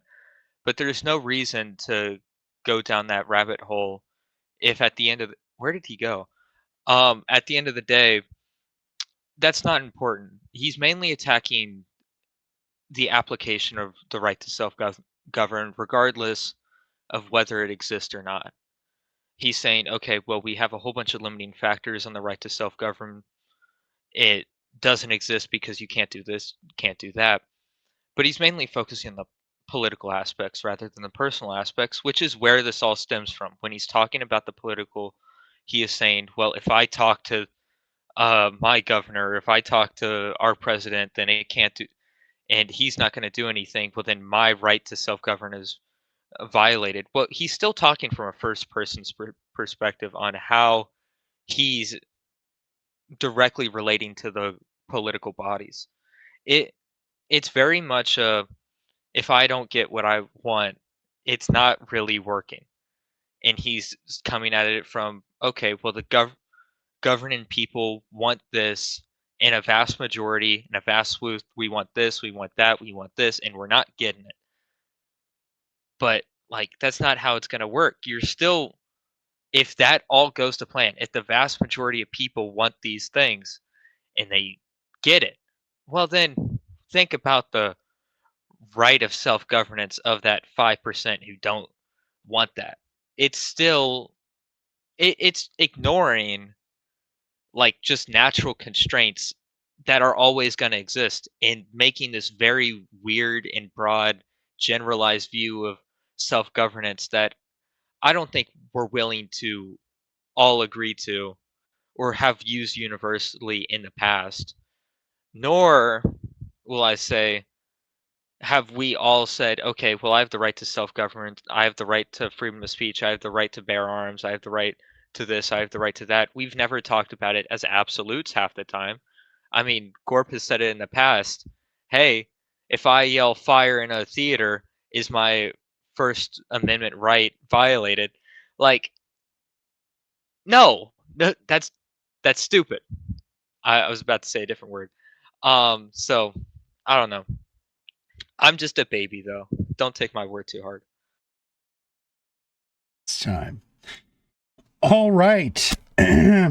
Yeah. So, for those of you who are new to Game Boy's style, that is Game Boy right there in a nutshell. So chat, I'm going to drop the link in here for you guys. Vigilante was the guy on the top here. I can do it like this. Yeah. If you're voting for Aff, you are voting for this gentleman here. You are voting for Vigilante. He defended the prompt. And the person who was tearing that prompt down was Game Boy 64 right here. So if you felt that Vigilante on the Aff made the better case, then click yes. If you think that Game Boy did the better case, then go ahead and click no. Now, who did I make go first? The Chief went first last time, so this time you don't get to go second. Tyler, you are going to go ahead and open our judging portion. What'd you think? Where'd you land? I think this one was a little more clear cut in my opinion. So this wasn't a prompt debate. This was more of a definitional debate, it looks like to me. We were arguing maybe more of an interpretation of the definition, because the definition was agreed upon by both people, but their interpretations were different. One was arguing that if we don't have absolute self-governance, any lacking in it, even if your self-governing choices made you offshore some of your responsibilities to a third party, that would be no longer self-governed. And to me, that invalidates any two people working together and having to make any compromise. You're no longer self-governing if you have a friend or a wife or a business partner, or any form of cooperation. It's not just anarchism, it's complete isolationism is the only way to have actual self-governance. Though I did disagree with Game's opinion as well. He said every nation has self-governance. What I was looking for was him to go back to what a self-governing nation is. So, according to the Declaration of Independence, governments are instituted among men, deriving their just power from the consent of the governed. That whenever any form of government becomes destructive to these ends, it is the right of the people to alter or abolish. So there is your right, and there is your duty among the right. Your right is to be self-governed. It doesn't mean you can't appoint people to rule you. What it means is the rules that are above you need to be consented on by the people, the majority. We find that through voting. So this idea that self-government suddenly ends as soon as you decide to use it in a way that sets up any structure, to me, just did not clear the bar. And I feel like as the Aff, you had the important job to defend that, and he was just going after you. The First Amendment point he made, even though you went off into a different tangent about if that right actually exists or whatnot inside the Constitution, the actual point he made there was just destructive. That, to me, was what won him the argument.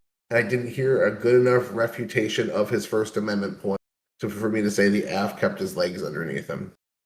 So final score was? 7-3. 7-3 for the Aff. So 7-3 for Vigilante. Oh, for game. Oh, okay. So 3-7. 7 for Game Boy. I'm got sorry. you. No worries. I'm sorry. Yeah. Just I got to write it down on the board right so I don't forget. All right. So that was 3-7 for Game Boy. Now LetsChief. Where did you land? Again, chat, make sure you click that link Chief just dropped in there. This is a democracy, y'all. You guys are the third judge. So there's a whole bunch of y'all out there, so I better see a whole bunch of votes. LetsChief, where'd you land? I landed kind of with Tyler and Game Boy about the lack of the prompt being an absolute. right to self-govern.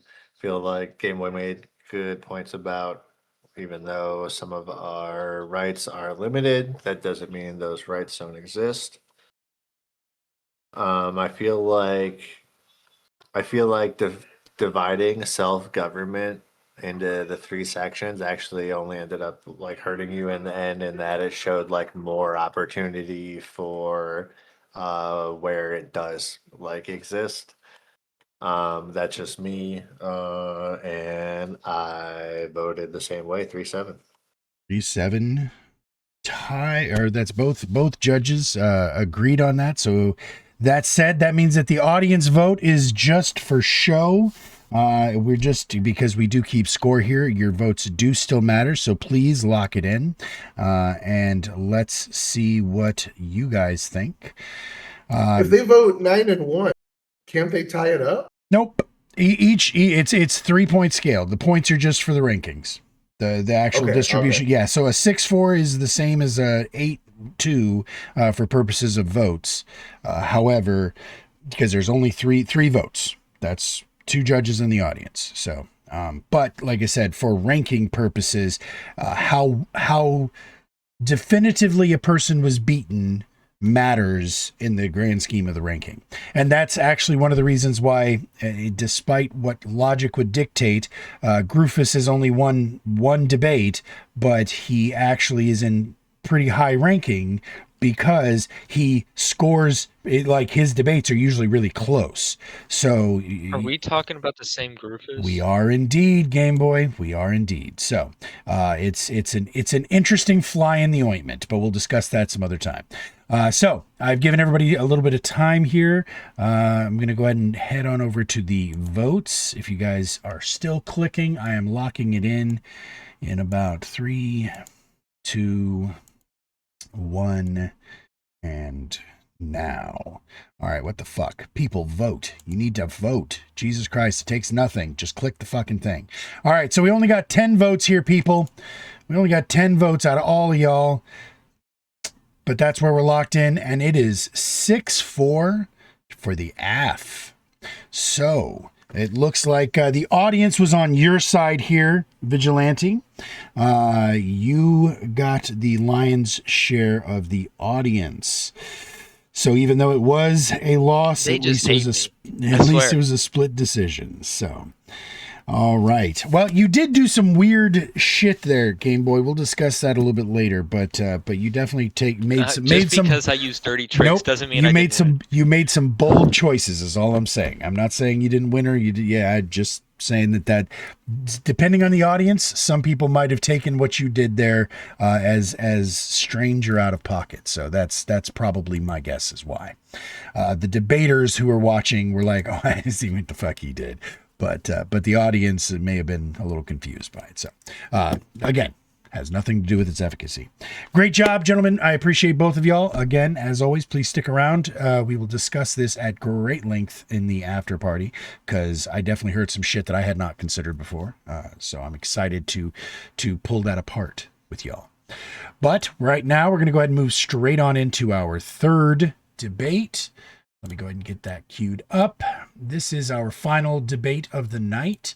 This one, I try to at least acknowledge when somebody takes a debate short notice, because not that we give them any special treatment or anything, but just so that you guys know for context, Gorps did take this rather last minute, but to be fair, I gave the option of 2 different prompts to Hammer, which one he would prefer to defend, I think, and so this was sort of a mutually agreed upon, or no, that's right. I took, yeah, that's what it was. I got it narrowed down to 2 things that Gorps disagreed with Hammer on, and then I had Hammer answer which one he would prefer. So this was a mutually agreed upon battle. The prompt, the response, yes, sir. Short notice is also Gorp's street name. Yes, it is. All right. The responsibility to de-escalate should fall upon law enforcement, not the citizen. Can I say something before we start real quick? Absolutely. Average debate enjoyer. I just wanted to tell you that you look very sexy today. And let's Chief, I'm sure that you are also looking sexy today.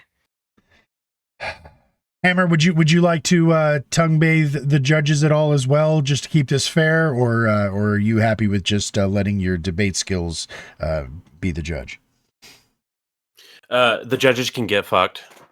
All right, good shit. All right, so Gorp, you look like Henry 25% changed into Vecna.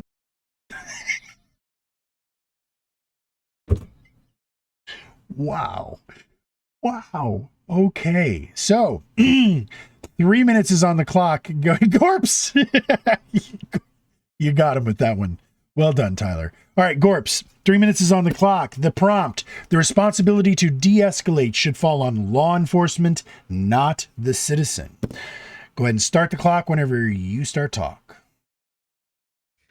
All right, this topic is very simple.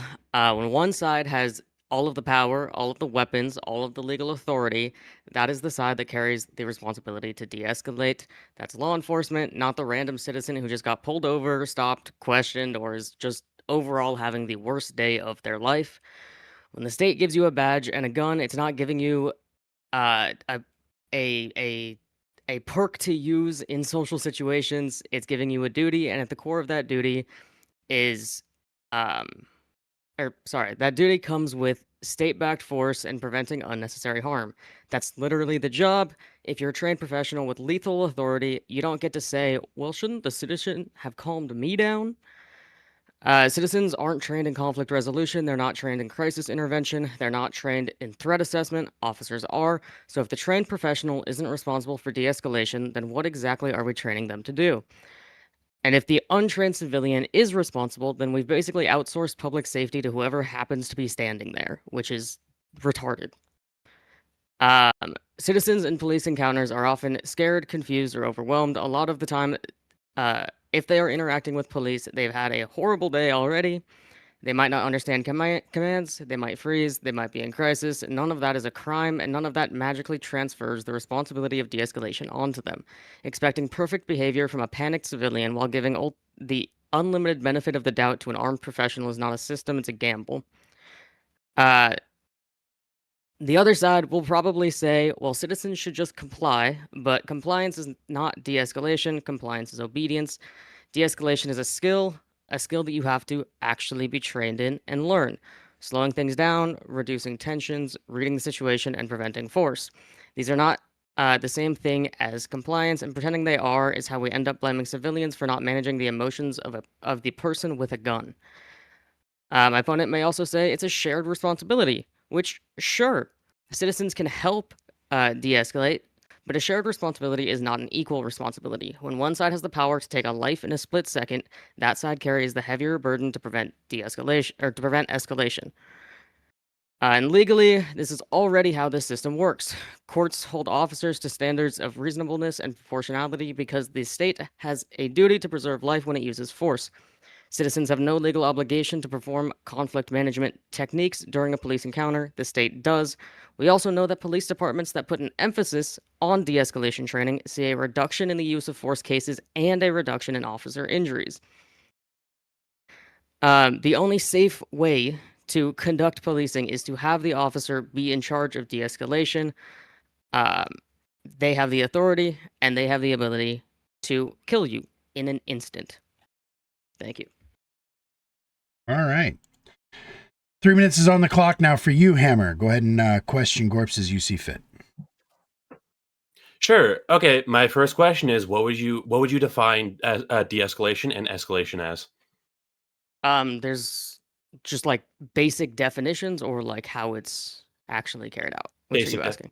Basic definitions. I mean, relevant to the topic, but yeah, basic definitions.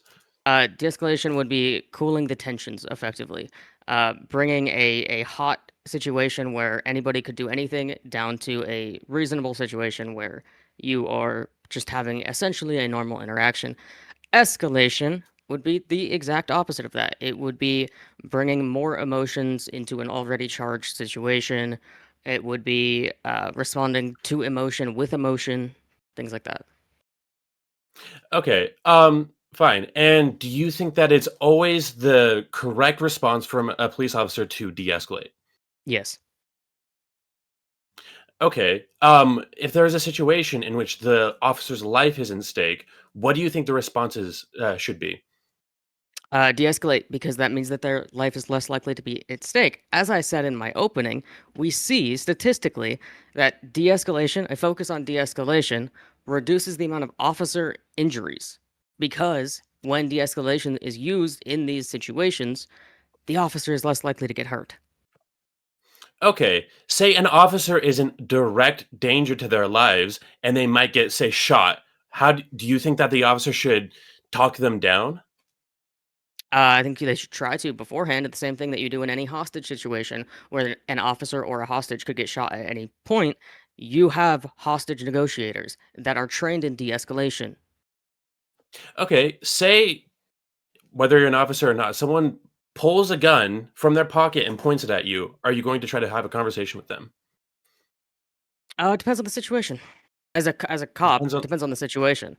As a civilian, no, you're not gonna have a conversation with them. Okay, why would a cop have a again, someone just reaches into their pocket or some other compartment, pulls out a gun, points it at you. Why would you have a conversation with that person? Because they already have their gun out and it's already pointed at you, and they can shoot faster than you can shoot. Okay, fine. Okay, fair enough. Say that they are reaching for a gun. Okay, they can reach their gun, or you can reach for your gun. Are you going to stop and have a conversation with them? You can reach for your taser. For a taser, you know that tasers aren't 100% effective. The only 100% effective technique of reducing a situation like that is using lethal force. Yeah, use a taser. Use a rubber bullet. Use anything. Okay. So do you think that cops should give up their lives just to not risk or not to harm the person who is pointing a gun at them? Well, are we talking about the pointing a gun at them, or are we talking about the reaching for it? These are two different scenarios that you Yeah. presented. Yeah. Which Yeah, one? reach their gun. They should yeah, if someone's reaching for the gun, do you think that they should just give up Use a and less than lethal. let the Use a less than lethal. Okay. All right. Okay, So, I think that's an answer. yep, 3 minutes is on the clock now for you, Hammer. Go ahead and start your opening whenever you're ready, sir. So I just want to establish that I am a liberal, and I don't always support cops, and I don't always support their actions. But that's not what this is about. And I recognize that overly escalating and causing situations to become deadly unnecessarily is wrong. Everyone acknowledges that. But that's not what this debate is about. This debate is specifically about de-escalation. Is a police's primary job to de-escalate? And the answer is no. The purpose of police is to stop a criminal activity from happening. Whatever the best techniques of doing that is what a cop should do. So say there is a citizen who is not complying with an arrest or not complying to stop criminal activity. If you were to say that they should always de-escalate, then there is no recourse that a cop can do. They cannot apprehend them, and they cannot start to use physical force. That is an unacceptable situation. If a cop can, or if a criminal can infinitely just deny any commands of a cop without them being able to escalate it, then we are in a situation where cops are just simply not able to do their jobs. In situations that we talked about during the cross-examination, a cop, again, legally and probably morally, is not forced to give their life in order to save the life of someone who is actively a threat against them. Even cops have the right to self-defense. If someone is posing a immediate lethal threat to you, you have the right to respond. And it is in a cop's best interest, and it is in our best interest to have the cop respond lethally. It is just the reality of the situation. If you are in a situation where a cop is incapable of escalating a situation against you, then you can get away with anything. If a cop gives you a command, you can just say no. What are they going to do if they can't escalate? If you want to get away with a crime and you want to shoot a cop, then what are they going to do? They can't respond in kind by shooting you back. My opponent talked about less lethal methods, but that's honestly absurd. Again, it's no different than leaving a cop open to any and all forces, any and all dangers, and having to sacrifice their lives. If you say you cannot defend yourself appropriately, then cops are just incapable of doing their jobs. Tasers are only sometimes effective, and rubber bullets are unbelievable. Rubber bullets are something that you would use for crowd control. If someone is attacking you currently, all rubber bullets are going to do is cause them slight pain or maybe some major pain, but I'm not going to drop my gun. I'm not going to throw my gun away because I got hit by something that hurts a little bit. That is why in most of these cases, cops pull out their firearms. And I see my time. 3 minutes on the clock. Gorps, go ahead and cross-examine, sir. Before I get started, I just want to say that rubber bullets can kill. They have been known to kill people. You're stupid. Anyways. Well, if the purpose is to kill with them, then that kind of goes against your point in the first place, right? No, I'm just saying. You said it's minor pain; they can kill. Anyways, so I I would like pulled you. that back. I would like you to show me where in the prompt it says a cop cannot escalate. It is the responsibility so to de-escalate is on the cop. Does that mean that they always have to de-escalate? Well, first of all, you said that they should always de-escalate in the cross-examination, and also, again, it's not about to say that a cop's responsibility is to de-escalate is to put that above their primary duty, which is to stop a crime in action. So no, it's not. As well, on that point, the majority of what a cop does is not stopping a crime in action. The majority of what a cop does is investigate crimes after they have been completed, do random fucking paperwork, and sit on the side of a highway waiting to see one person going 5 over the speed limit. The majority of what they're doing is not stopping crime. This is just simply inaccurate. Now, can I respond to that? Sure. What do you have? Okay, so if a cop is waiting on the side of the road, waiting for someone to go 5 miles over the speed limit, what is their response to do that? To pull them over. If you're pulling someone over for speeding, you are necessarily stopping someone from doing a crime. Notice how I didn't say speeding. You can call that a minor. I didn't say actively pulling somebody over. I said sitting on the side of the highway, waiting to find somebody that might be going 5 over. That's why I asked for clarification, because the answer,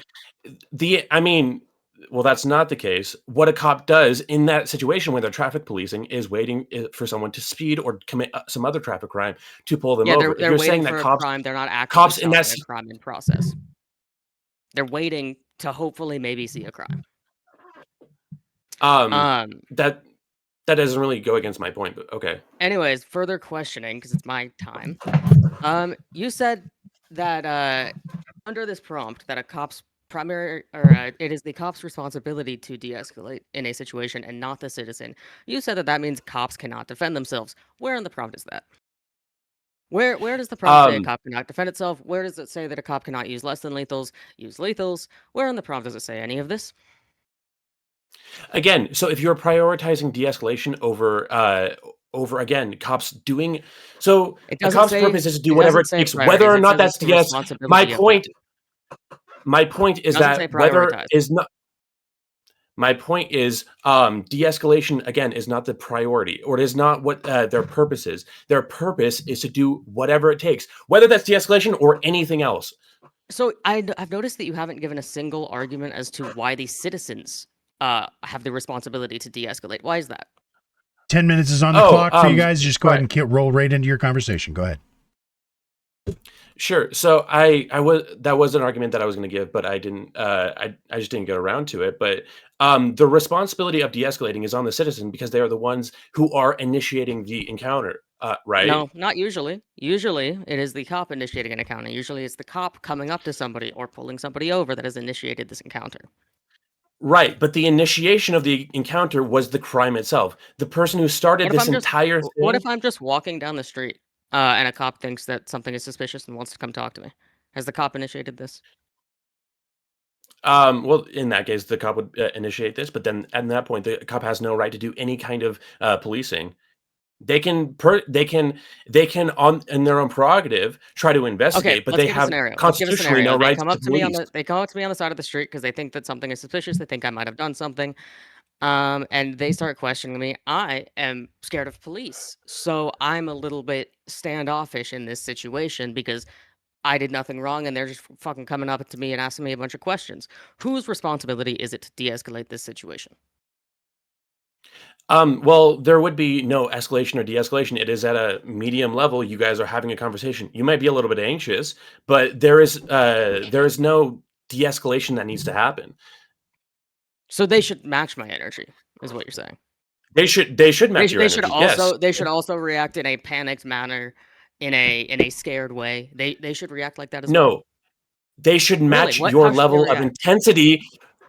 Escalation is concerns the intensity of the conflict, okay? So when I say match your energy, when we're specifically talking about escalation, I'm talking about they should match your intensity of conflict. Right. So should they be talking to me in a panicked and scared manner, or for example, a calm tone? Whether or not they're panicked is not an issue. And I'm not asking what they feel. I'm asking how they respond to me. Should they respond to this panicked and scared citizen with panic and scare, or should they react to this in a calm manner?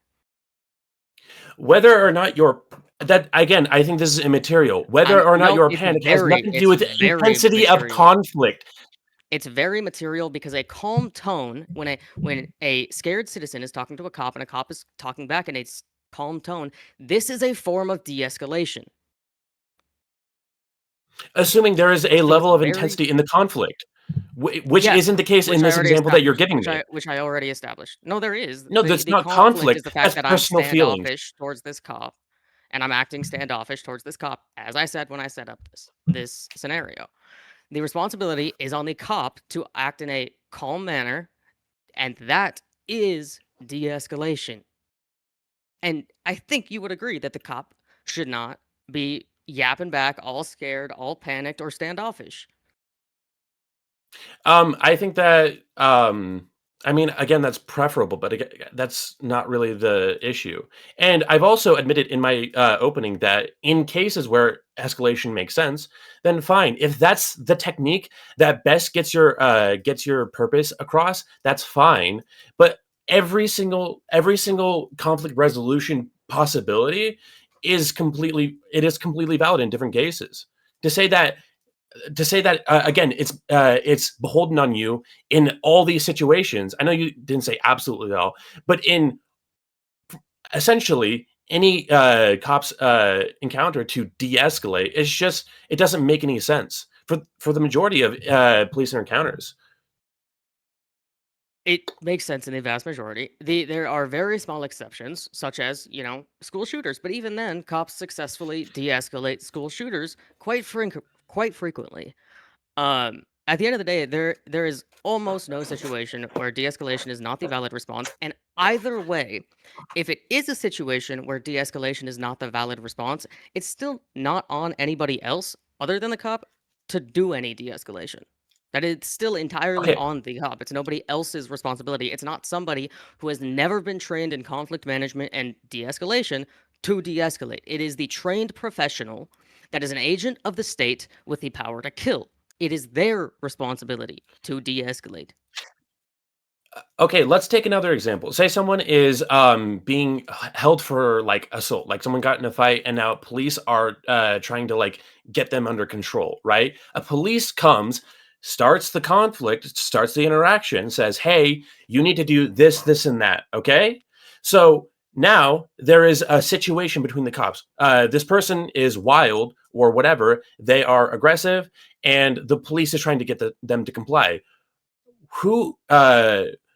If we want the ideal situation, which the person complies and says, "Okay, I'm going to stop fighting. Okay, I'm going to stop attacking and calm down and relax and stop the situation," would that not be a situation where like the person who is perpetrating the crime should be the one to bring it down to a not what you're describing is not exactly like what I talked about in my opening, where I said Compliance is not de-escalation. De-escalation is a trained skill.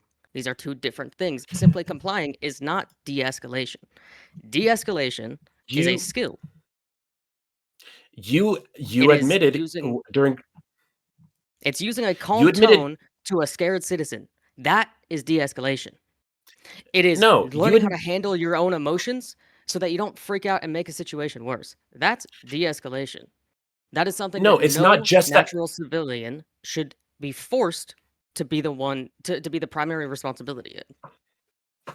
Okay, that is not the only thing that is de-escalation. You admitted during cross-examination that all de-escalation is taking a situation from intense conflict and decreasing the intensity. That can mean a lot of things. It means a lot more than a calm tone. Okay, and compliance is a form of de-escalation. If there is a conflict between a cop and you saying, "Hey, you're doing something that's a problem. I need to stop you," and you say, "Okay, I'll comply," that is de-escalation.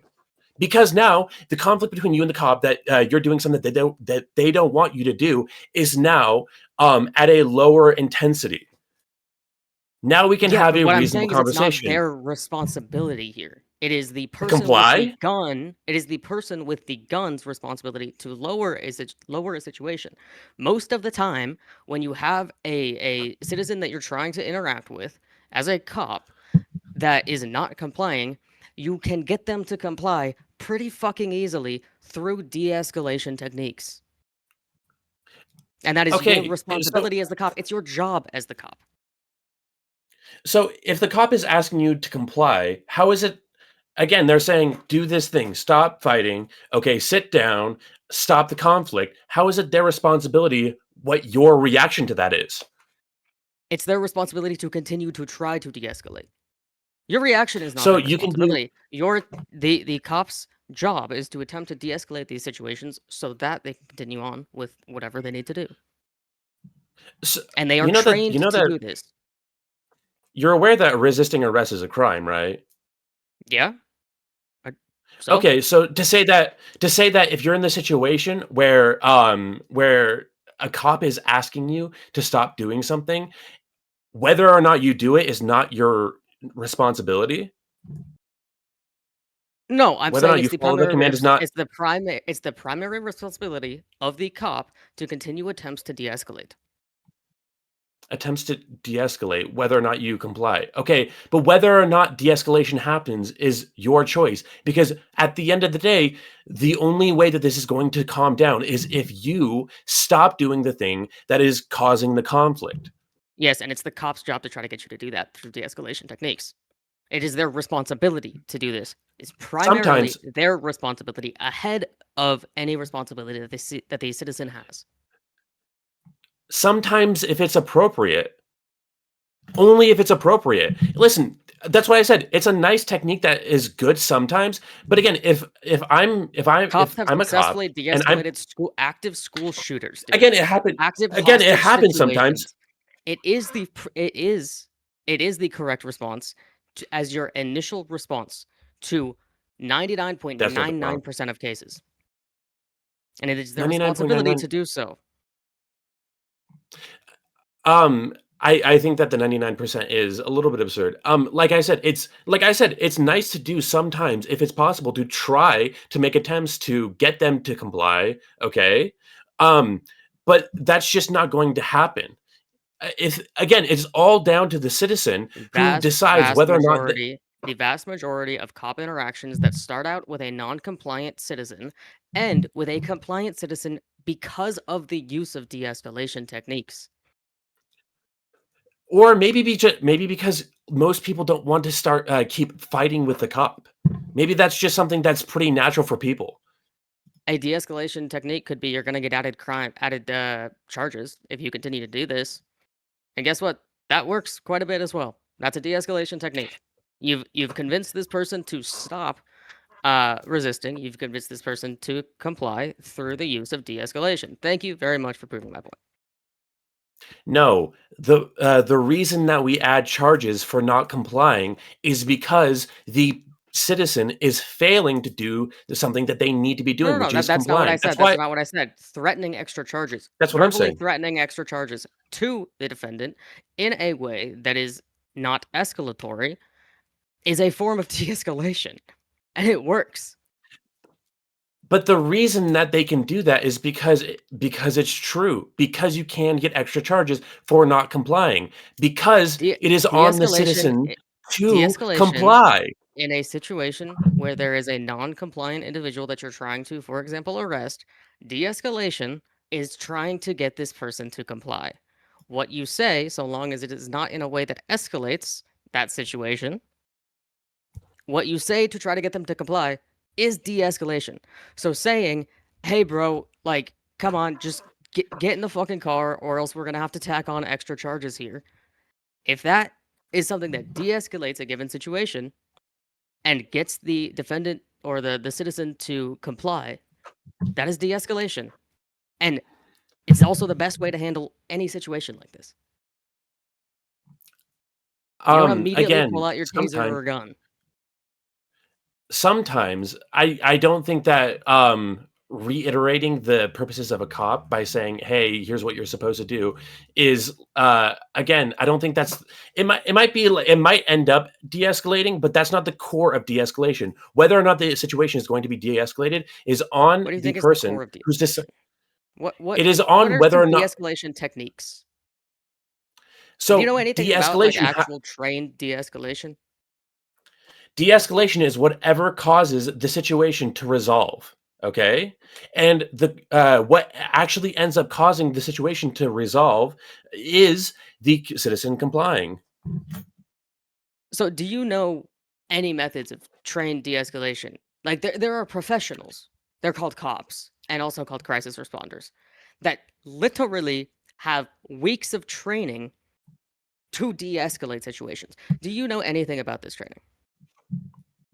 I know some about this training, yes. And again, I admitted these are like nice things that can be implemented sometimes. Right, but it's their responsibility ahead of any random citizen because they are trained in these techniques and a random citizen is not. Let's say you have an irate cop and a citizen is getting a little freaked out because a cop is fucking irate. Whose responsibility is it to de-escalate this situation? Well, it would be the cop, but it would also have been the cop's responsibility in the first place not to unnecessarily escalate, which is again not the issue. That's the issue. Not that the cop isn't properly So it's not the de-escalating the citizen's situation. responsibility to de-escalate. No, in the situation where the question is whether or not the citizen is supposed to de-escalate the aggression of the cop because it is unreasonable, no, it is not their responsibility to stop the unnecessary escalation of the cop. But again, the issue is not that the cop is not de-escalating. It is that they were initially escalating to an Your unnecessary claim is that the degree. responsibility is on the civilian to de-escalate. I didn't say that in this situation, but I also said it's not the cop didn't fail in their responsibilities by not de-escalating, right? Correct? Yes, they did. All right, I'm going to go ahead and jump on in If there they're the real quick. ones Hold on, Hammer. Sorry, I added on 4 minutes because you guys were cooking and I was enjoying it, but we do want to go ahead and get through this and we'll get to the open party and we'll all got something to say. I see Lonzo up there fucking going straight rampage on us. So that said, we're going to go to our Q&A from the judges and moderators. I will go first again because I get to. I'm going to go to you, Gorps, first. So you keep leaning pretty heavily on the idea that the reason that it is the police officer's responsibility to de-escalate is because of training. Do you think then that if we were to better train the citizenry on how to handle these situations and to de-escalate these situations, do you think that that would change the onus and responsibility in these interactions? No, because one has the sanction by the state to kill. The party with the sanction by the state to kill if they feel like it is the party with the responsibility to de-escalate. Normal citizens are not given immunity regularly for killing people, whereas cops are. Okay. I think last time we went to Tyler first, so this time we'll go back to LetsChief first. LetsChief, your question for Gorps, please. Does or can law enforcement's responsibility to de-escalate coincide with a responsibility for citizens to obey lawful orders? Yes, like I said earlier, there can be like should a citizen obey? Yes, of course, but at the end of the day, the primary responsibility here is on the cop to de-escalate.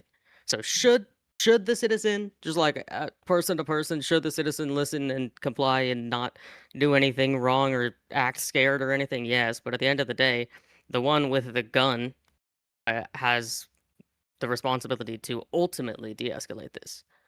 The citizen just simply should try to, but they don't have the responsibility to do so. All right. And Tyler, 1 minute is on the clock. Will you please hit Gorps with a question, sir?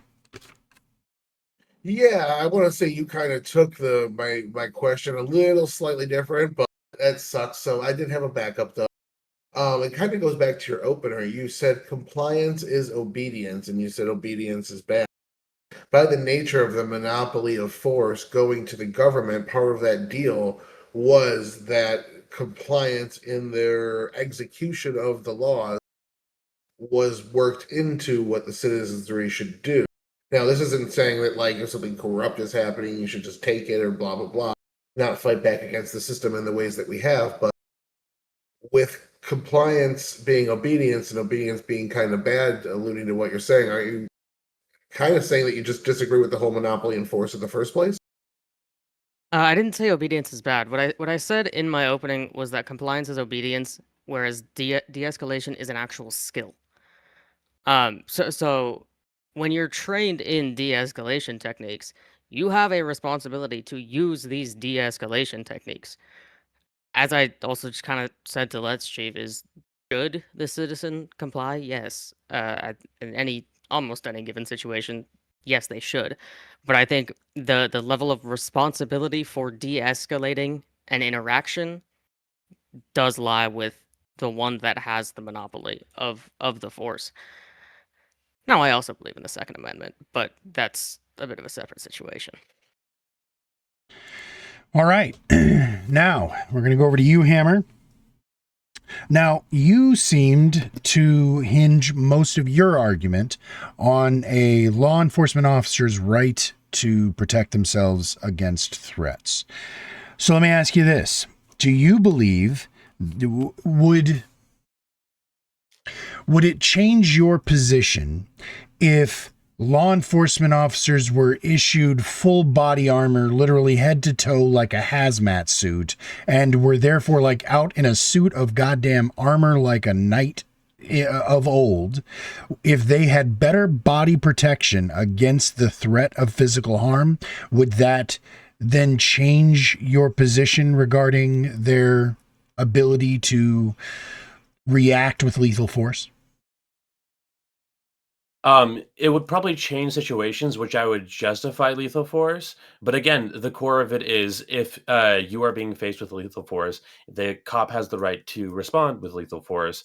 So if you're in a full body armor and someone aims an RPG at you, then I still think that you still have that fundamental right. So you can respond to that person with lethal force. And it also goes into my argument of like, again, these all should be used with reasonability, obviously.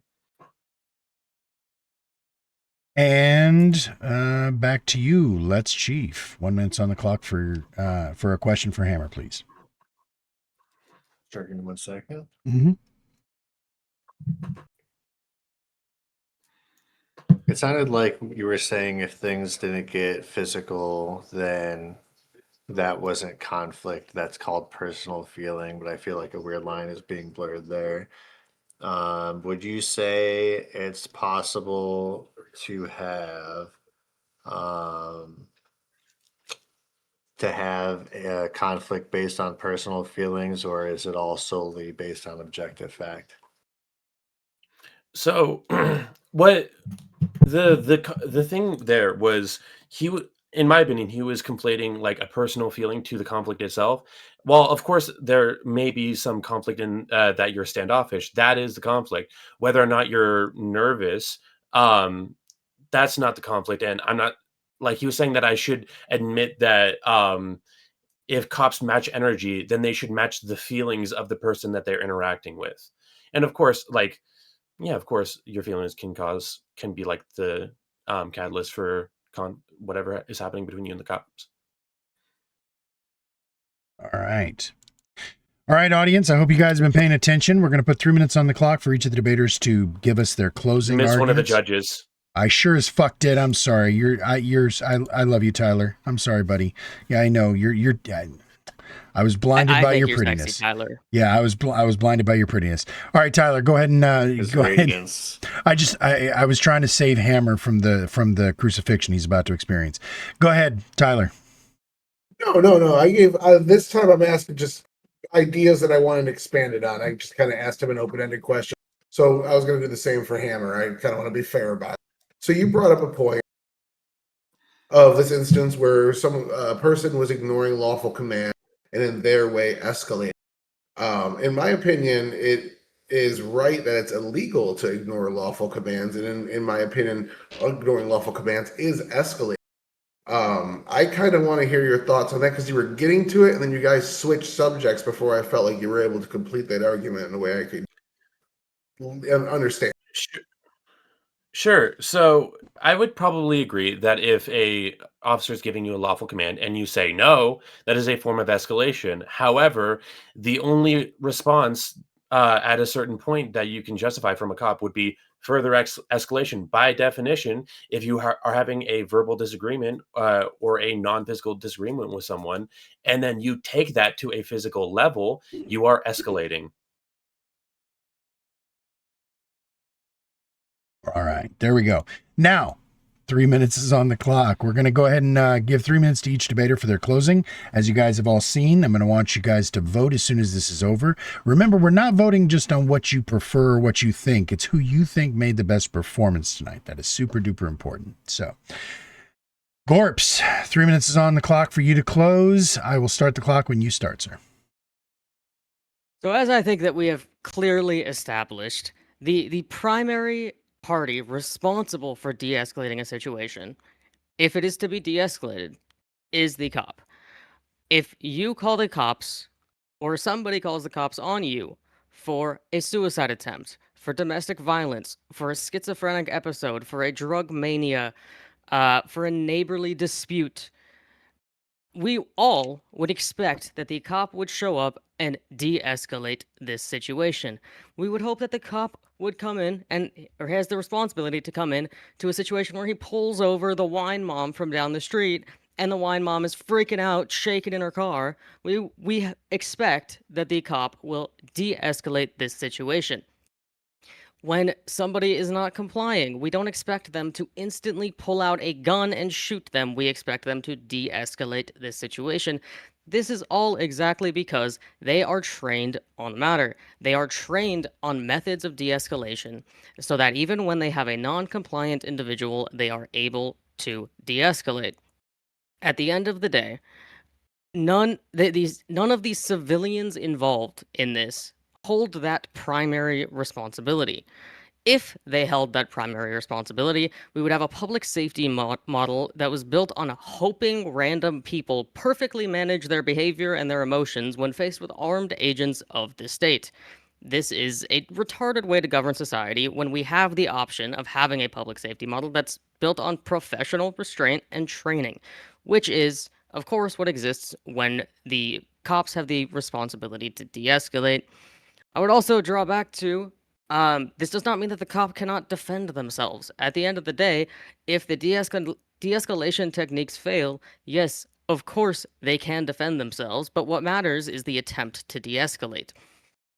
And we see this borne out in helping cops be in less dangerous situations by having We have police departments that focus more on de-escalation than others currently, and those police departments that focus on de-escalation have a reduction in use of force cases and a reduction in officer injury cases after they implement robust use of force training and policies.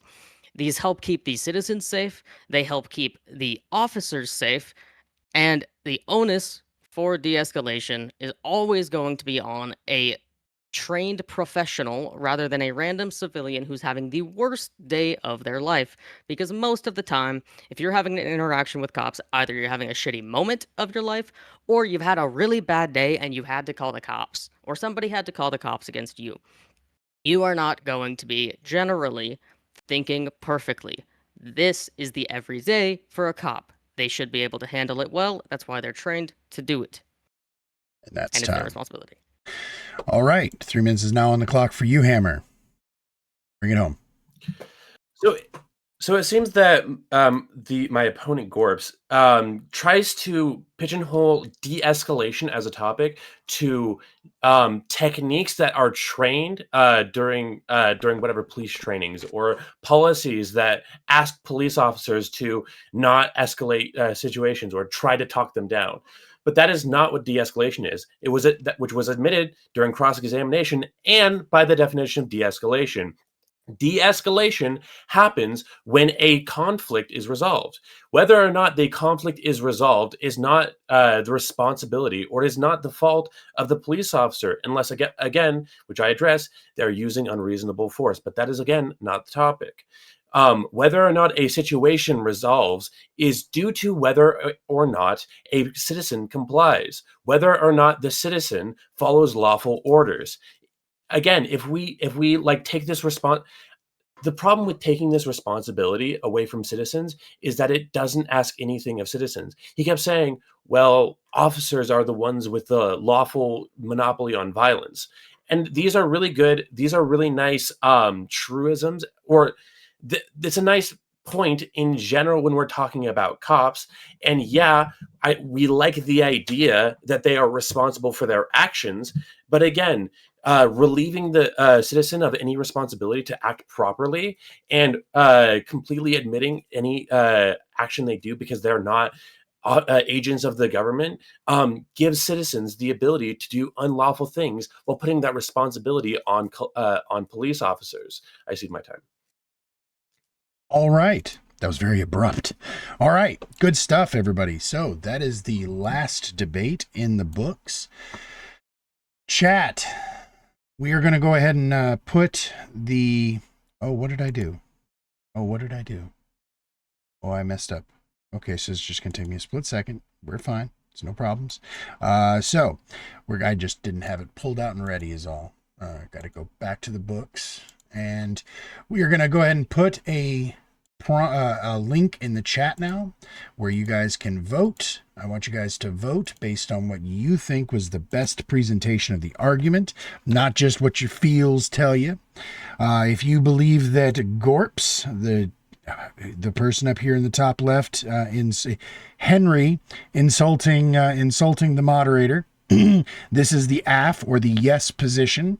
And if you believe that Hammer made the best case, that's this gentleman down here, Bam Margera 2.0, then yeah, you're going to go ahead and go with the negative or the no answer.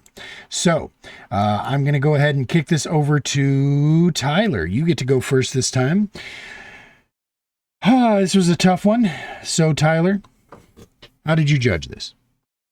Well, I will say this one, in my opinion, was the most on the prompt, because you guys both agreed to the prompt. You both agreed on definitions, which you did quibble a little bit about definitions later, but generally move forward and actually argued points that I both feel like interpreted the prompt the same way. So you were more digging into the arguments, and I had a really hard time, even though like I completely hate Gorp's take on all this. I think it's so stupid. I had a really hard time when I separated, that's my personal feelings from this, picking a side, because you guys are doing a pretty solid job both holding your own. So what I saw to be, you both had good openers, good cross-examination, good counter-arguments, repairing each other's arguments back and forth. It was tough. It came down to a 6-4. I feel like the argument that best won it was when Bam did show you examples of when the onus was on the citizen to de-escalate. This is more of a side critique.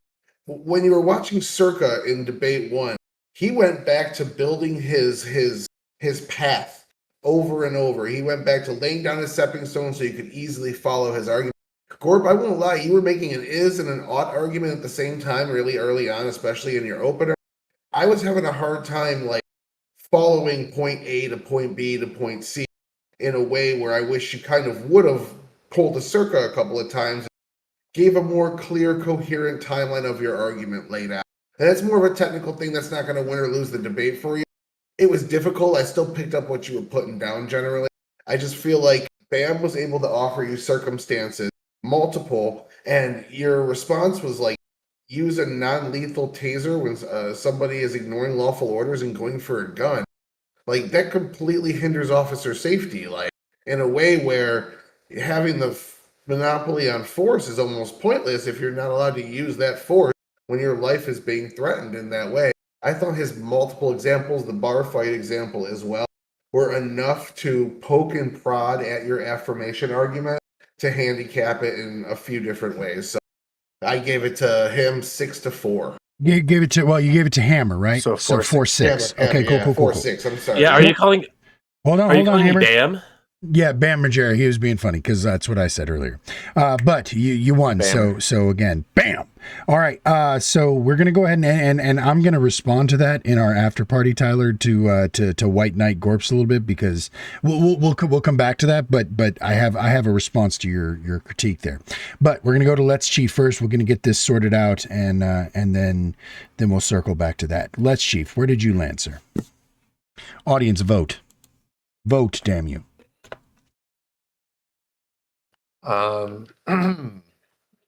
Early on, Gorps made a leap to an extreme claim that wasn't the debate prompt, and it fucked up your minds the whole time, even Tyler's and Mr. Hammer's.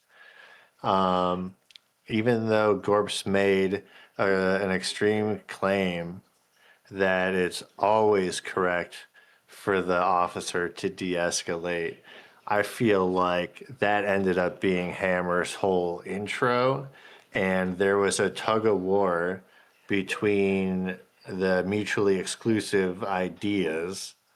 They're not mutually exclusive, but the mutually exclusive ideas of citizens' compliance compared to an officer's responsibility to de-escalate. I really feel like you got trapped talking about that for far too long. I feel like maybe the definition of conflict should have been laid out because, again, I think there was just some conflation happening with like any sort of heated situation, like is automatically not conflict because it's not like physical or something like that, or there's not like an immediate threat. That doesn't seem to pan out for me. Saying that, you know, an officer should match the intensity of the conflict. If the conflict is like a physical threat on the officer, sure, that makes sense.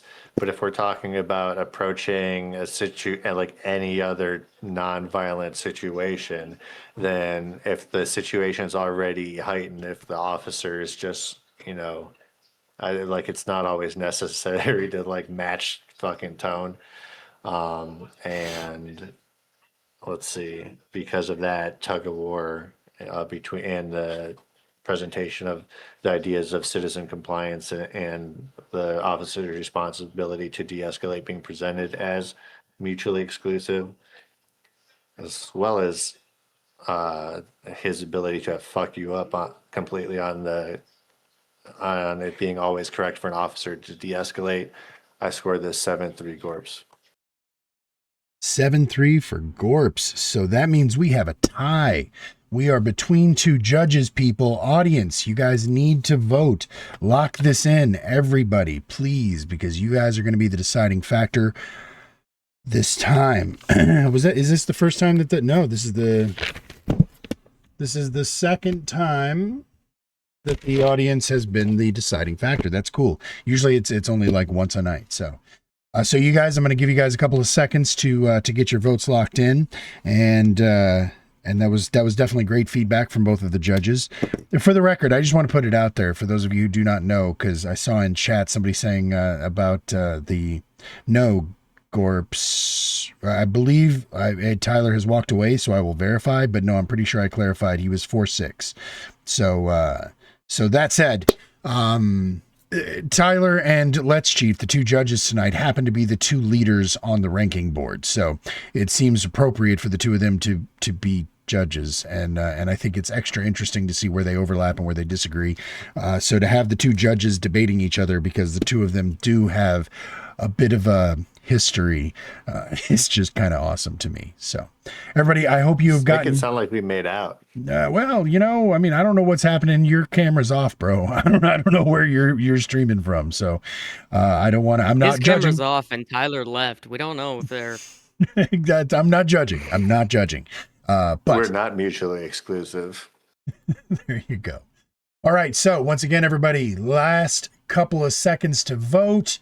Ooh, good. This one actually got a bunch of engagement. We got a lot more votes this time, a lot more people interested. So 3, 2, 1, locked. And it is 70-30 for the Aff. Looks like Gorps is our winner, ladies and gentlemen. 70-30 from the audience. So again, it is a split decision. But, and that's another interesting thing, all three votes tonight or all three judgings were split decisions. So that to me kind of means that it was good debates. It means that it was proper pairings and fair and balanced. I don't think it was all three. Mine was unanimous, I think, outside of the raked audience. Nope. Who's paid off. Oh, okay. Yeah. See, like I said, all three of them were 2-1. The difference is one of them was apparently the paid off and bought audience, according to you, because that's what Vigilante did. He was handing out food vouchers in the fucking chat. The audience just knows how to recognize an actual argument. There you go. Oh, shots are already fired. That's something Mossad would say. I don't listen to Mossad agents. All right, so that's something the CIA would say. All right. So we are officially in the after party, people. So you guys are about to hear shit get a little bit spicier. We're going to go through each of the prompts and kind of discuss it, but also the conversation does tend to derail, especially at the end. I am going to go a little bit late tonight. I'm going to go ahead and put on 2 hours on the clock for the after party, as is usually the time. And again, this is just kind of a free and open conversation. That said, I have one vote. I have one little star that I get to give out at the end of the night for who I thought was the best debater of the night. And since I can't give that to my judges, I am going to instead say, oh, Razor, I'm sorry, buddy. You can jump in after the after party. We don't do, yeah, thank you, brother. Appreciate you. But Game Boy. I saw the look in everybody's face whenever you started asking the PB&J question. I knew exactly what you were doing. A couple people in the chat knew exactly what you were doing. The method of dismissal that you used derailed Vigilante's arguments, and you were able to demonstrate a careless disregard for typical accepted debate norms, but use it to your advantage. And you did go on to explain that you did it intentionally, where everybody, like you said, most people seem to think that you were just kind of fucking around or whatever, but you said he already hung himself in your vision, so he had already answered all of the questions. You didn't need it to be an open platform for him to be able to explain or articulate better. You wanted to hold him where he was with what he had said in your opening position. And for that specifically, you are going to get my MVP for the night. So good job. Thank you very much. And yeah, all of y'all did a fucking great job, though. Like I said, the fact that they were all split decisions tells me that that this was a great debate night. So